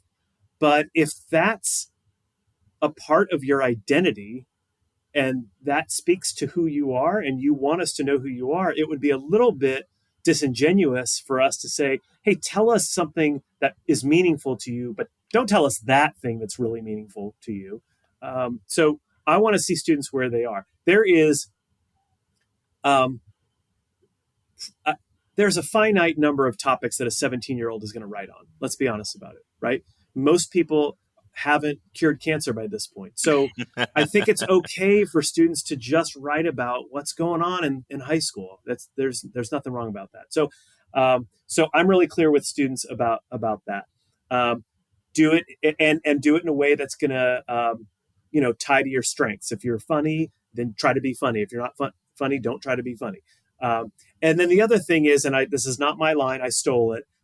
So I have to be clear about that, is a great college essay can heal the sick, but it's not going to raise the dead, right? Sure. If you are a borderline student in admissibility, but you have a really awesome essay, that could help push you over the top.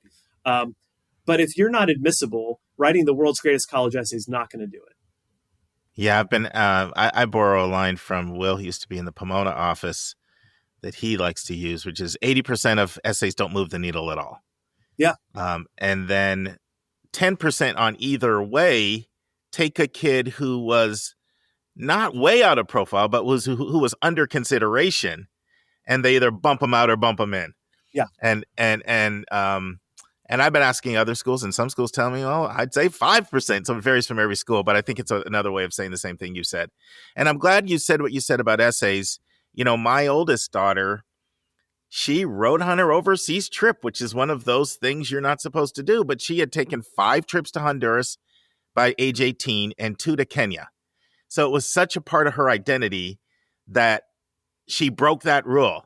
And I think that sometimes literally you hear almost every single thing in the kids' experience they shouldn't do. Like, don't write on athletics. Well, athletics is a big part of kids' experience. Don't write on trips. So I'm glad to hear that balance, because there's a lot of noise out there about all these topics never to write on. But at the same time, I think if you are writing on something that is commonly written on, you do need to either come at it from a different angle or personalize it or understand that it needs to be special because people are human. And if they've read this, whatever. So I also appreciate think, the balance. One of the things that we're talking about a lot more in our industry is a natural byproduct of that.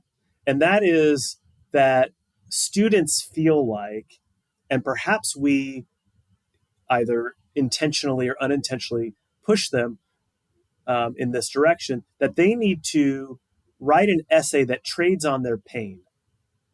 And while that can be compelling, I don't think a student should feel compelled to do that. And if we're eliminating all of these other topics that they want to write on, well, what other message are they left with? Yeah, Deanna at Smith is very outspoken about this, and I've quoted her quite a few times.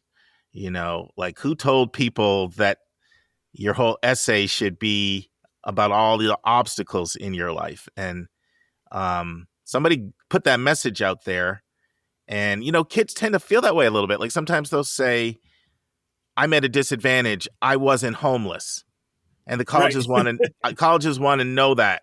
So there's that myth out there too, that if I don't have some great rags to riches story, I mean, I'm not using it in a financial sense, but in an adversity standpoint, then I'm screwed.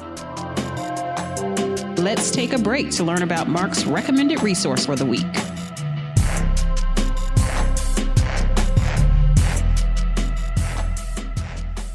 Friends, I know you've heard me say on many occasions, I learned something from every single student and every single parent that I work with. Case in point, I'm having a conversation with a student I'm working with named Reed from Colorado. And this is Friday night. It's kind of late. And at one point, Reed says, whoa, have you seen the time? This is supposed to be a 30-minute meeting. We've gone over an hour. And I say, yeah, that's because I'm learning so much from you. So what Reed had done is he'd really taken it upon himself to learn a lot of the nuances, differences between investment banking versus venture capital versus private equity. And I could quiz him on all these real detailed things. Like I could say, how does Santa Clara do with getting people in top-notch jobs? And he'd say, oh, they're really good at venture capital and West Coast opportunities, not as much with investment banking. We'd bounce around. I'd ask him about Georgia and SMU and Florida and Richmond, and we just bounced around all these different colleges, and he had answers for me, detailed answers. And the reason why he said he knew so much is because of a website, and the website is Wall Street Oasis, and that's a recommended resource for episode 257. And I've had a chance to look at it since talking with Reed, and it is fantastic. It's got all kinds of message boards, and sure, like other message boards, consider the source, but there are very, very knowledgeable people there, and you can find stats and details in there that are very, very hard to find elsewhere. So if you're a student and maybe you're interested in finance, maybe you're interested in investment banking, or you're interested in private equity or some other high-paying job that being a finance major may lead to, and you want to see ROI data, you want to see, well, how are certain colleges doing in terms of getting people into these type of positions, then that's what Wall Street Oasis is for. And I just want to shout out Reed from Colorado because he's the one who's responsible for a recommended resource for episode 257. Oh, one last thing. I don't come on here and announce somebody without getting permission. So I got permission from Reed, and I said, Reed, you're still a minor, so I need your parents' permission if I'm going to mention you. And I got that blessing as well. So I just don't want people to think I blast all your personal information out here. Thanks again, Reed.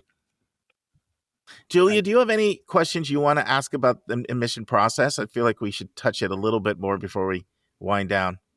I'm just curious. This has been my experience mostly through you, Heath, but just in translation to your office, is that I feel like, especially with the amount of applications you have and the global presence you have, admissions has changed a lot in the last 10, 15 years, where we're missing that sort of human element. And it is my sense that you all listen to the stories of students, and that you are willing to take a deep dive into maybe if one of those factors we just talked about is maybe a little lower, if there's something that's really compelling in another aspect of the student and maybe not in these traditional metrics, that seems to be something you all look for at TCU or pay attention to when it comes to, quote unquote, the admissibility of a student. So we've, for a long time, had an element to our application called the freedom of expression. And the freedom of expression is an opportunity for a student to tell us anything else that they would like to about themselves in whatever format. It used to be take an 8.5 by 11 sheet of paper and tell us what you want. Well, nobody uses paper anymore. So now it's submit artwork or poetry or a URL that shows you playing the piano or anything else. It is optional. And when we say optional, we mean optional. And only about 10% of our students will submit a freedom of expression, but it does help us humanize the person on the other side. And so that is really important to us and has been for a long time. We used to work with a third party called Zimi. You might be familiar with them. I am very much. And Zimi interviewed the CEO on our podcast before, Vanessa. Oh, Vanessa's awesome. Yeah. And we at various points have been partners with Zimi. Their original iteration was kind of like an online interactive resume where a student could upload a video of themselves. And, you'd see them in like 30-second increments. And we were one of the early adopters of that. And not everyone liked it. There was a lot of criticism out there for it, but it really matched what we were doing. Now they've changed their product, so they don't do that anymore. But again, very much aligned with who we are. Mike Sexton, who recently retired, but has been was a longtime vice president for enrollment, most recently at Santa Clara. I picked up this line from him, which really resonated with me, which is stories, not stats, people, not programs. It's about the human endeavor. And this is a very human process. And though we have tools at our disposal that allow us to understand our clientele from a macro level, and we certainly leverage those tools, we will never get away from meeting students. It is why everyone on our staff who has anything to do with reading applications also has a recruitment territory. I'm never going to stop going into high schools and talking to students, because the minute I do that, I've lost. Like I've totally lost touch. And I mean, my kids tell me I've already lost touch, but I think I will not be involved in this profession anymore if I'm not at least visiting a couple high schools a year. That's great. I have two quick questions and then we'll wind down. So I was on a counselor fly-in program to the Colorado schools last week, and I really hung out a lot with one of the counselors from Highland Park, just because, I was kind of going back to my Dallas days there. And she told me, we had a long conversation about TCU, and she told me that you guys require the CSS profile for all students. Is that true? To complete? We require the CSS profile for all students who are applying for financial aid. Okay. And then, so maybe what she was referring to is we require the profile, and now FAFSA, because the last couple of years they moved their deadline back. If a student applies early decision, right, and they indicate on the application that they are interested in financial aid, we will require them to complete the aid forms before we consider their application for admission complete. We do that because we want them to know exactly what they're getting themselves into. We think this is a service to the families. Because so often what you hear at other schools is students who are admitted early decision, and then they see, oh my gosh, this is what it costs. I mean, they should have known that, but not everyone goes about this process the same way. And then they end up backing out. And while they are certainly entitled to do that, we figure do the work up front, know what you're getting into, and it really helps all parties involved. No, yeah, and she said it in a positive sense. Like families aren't getting snowballed because you're making, we know on our side how many times that actually happens, where as much as we try to warn them about cost, people still get sticker shock. And so it was in the context that I think more schools need to do this so families can see the numbers right up front and not get blindsided. So I think there's this perception out there that everybody's going to get this big giant scholarship. So sometimes even if people see the tuition, they may say, well, they know I'm not rich, so I'm going to pay a small amount. So seeing the numbers can be helpful that way. It's not so totally much true. Yeah. Stuck, what you're talking about is so true. There is an assumption now that whether the families have this language or not, that they're going to be discounted. Yes. We did a survey in the field, gosh, it must be 5-7 years ago now, in a market that we felt like was eroding for us a little bit. And what we learned there is that 90% of respondents expected that they were going to get a scholarship from us. Now, I can assure you that 90% of our admitted students do not get scholarships. Right. But there is an assumption that that's going to happen. And I don't think that that's just for us. I think there are a lot of families who go into this now knowing that for a high percentage of people, they're not going to be paying that listed cost of attendance. But you hear about this term summer melt, right? The students who, between the time they submit their enrollment deposit and the first day of classes, there is a percentage who don't end up enrolling. And what the major cause for that is that first bill, which comes, well, right around now, usually in mid-July, is when you start to see that melt big time. Sure. So our last question is what are some of your priorities moving forward and you feel the school needs to do to take your education to the next level that have been identified as areas to work on? So there are 4 pillars to the TCU strategic plan, what we call vision in action, lead on. The first is enhancing the student profile and reputation. The second is strengthening the endowment. The third is strengthening the student experience and the culture. And the fourth is strengthening the workforce. And when we say workforce, we mean our workforce here on campus, staff, student, employee, students, and then strengthening the workforce in how our students go out into the world and interface professionally. So that's sort of what's driving all of the decisions here. I think in terms of the enrollment piece of it, where our institutional priorities lie are in strengthening opportunities for scholarship and aid so that we are able to attract a student body that is as reflective of the society around us as possible. And we've made really good strides here in recent years in being able to do that. In fact, even as the university entered a period of some austerity in the wake of COVID, we doubled down on aid to students.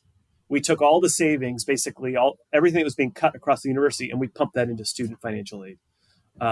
So that's part of why we've been able to come out on the other side of this. I mean, the last 2 years, the entering classes in fall 21 and 22 are the largest on record at TCU.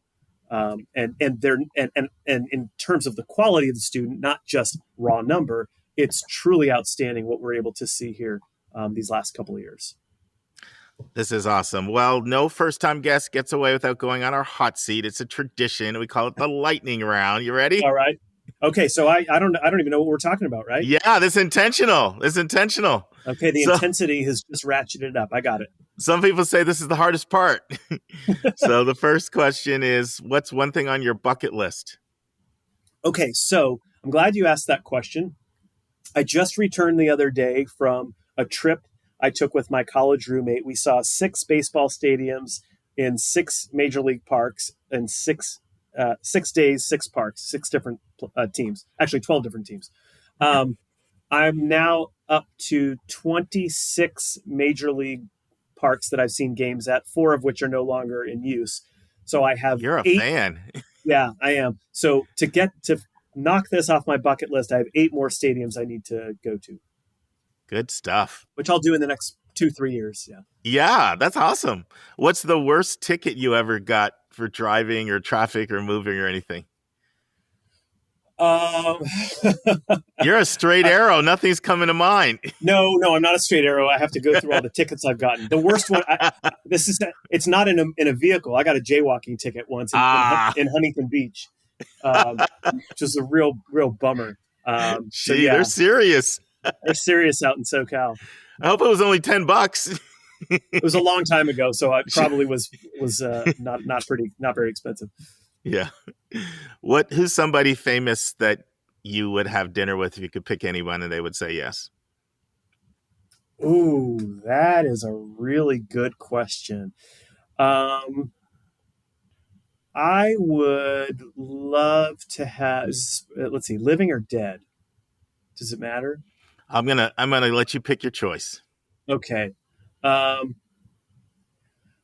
mean, if we're going in back in all time, I'd have to say Albert Einstein, because I mean, genius, right? Sure. And he is a blood relative distantly. Oh, so yeah.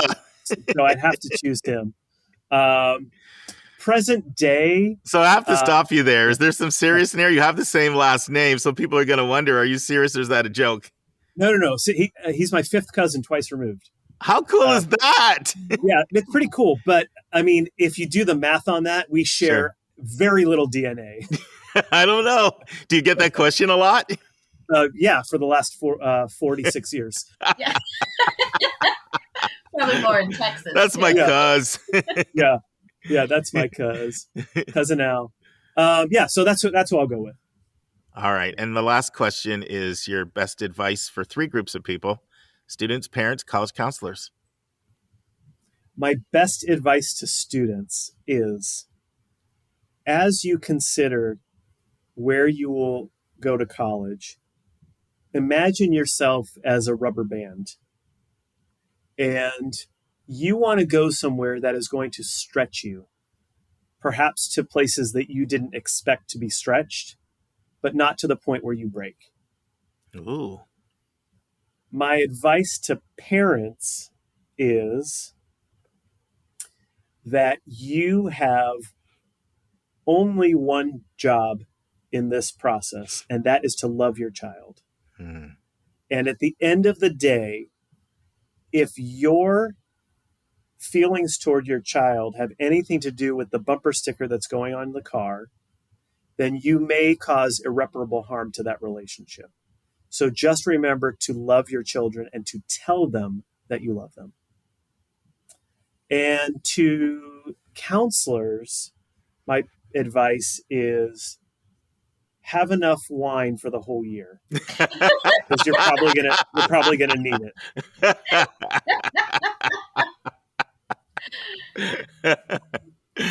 Oh, wow. This has been awesome. And I can tell you've been on the other side of the desk.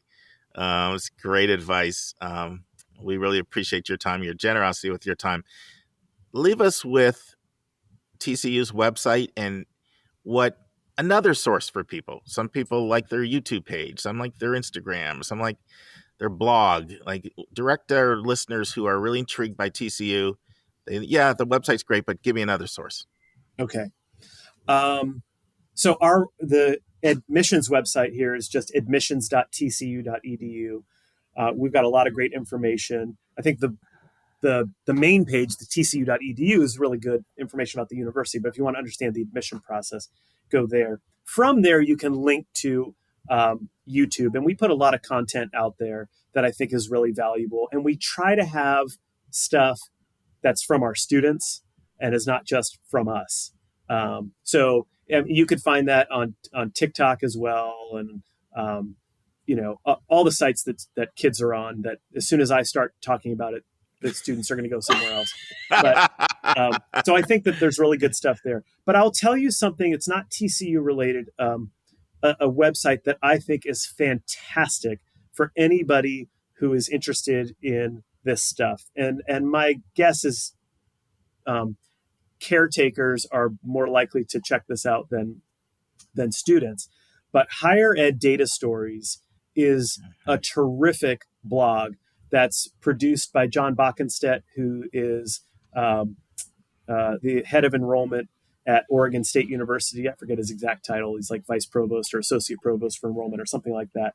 And John has been doing this for years, and he puts these data visualization tools at the disposal of anybody who wants it. And if you really want to understand what's happening in higher education, that is the go-to source for me and for many other people who work in our industry. So I think it's completely accessible for guardians and caretakers as well. I don't know that they spend too much time there, but I highly recommend it.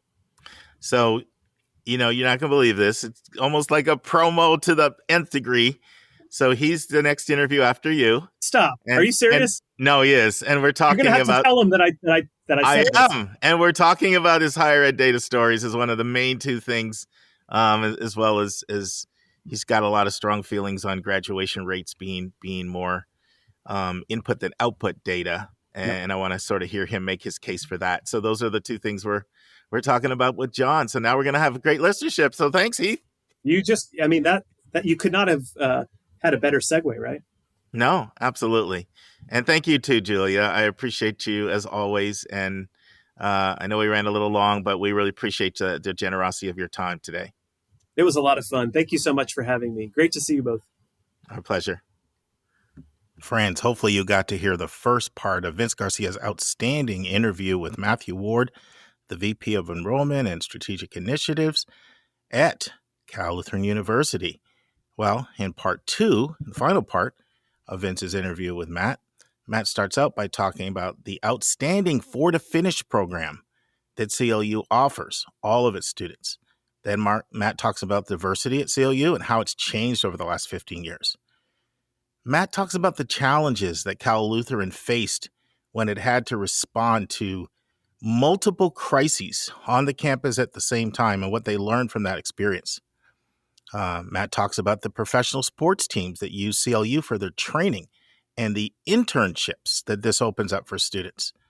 Matt shares the sports management program and how it's really taking off. And Vince puts Matt on the hot seat in our lightning round. And then finally, Matt shares some opportunities that are going on right now in higher ed that are going to continue to cause disruption. Our first interview, I couldn't believe I had to do a double take. 38 minutes for an entire episode? Is this Your College Bound Kid? I couldn't believe my eyes. But for those of you who don't know, we have a short episode on Mondays and a long episode on Thursday. This one will probably be a similar length as well. But we hope you'll catch part 2 of Vince Garcia's inaugural interview with Matthew Ward. Friends, how I close my podcast. I'm always repeating a couple axioms that are really important.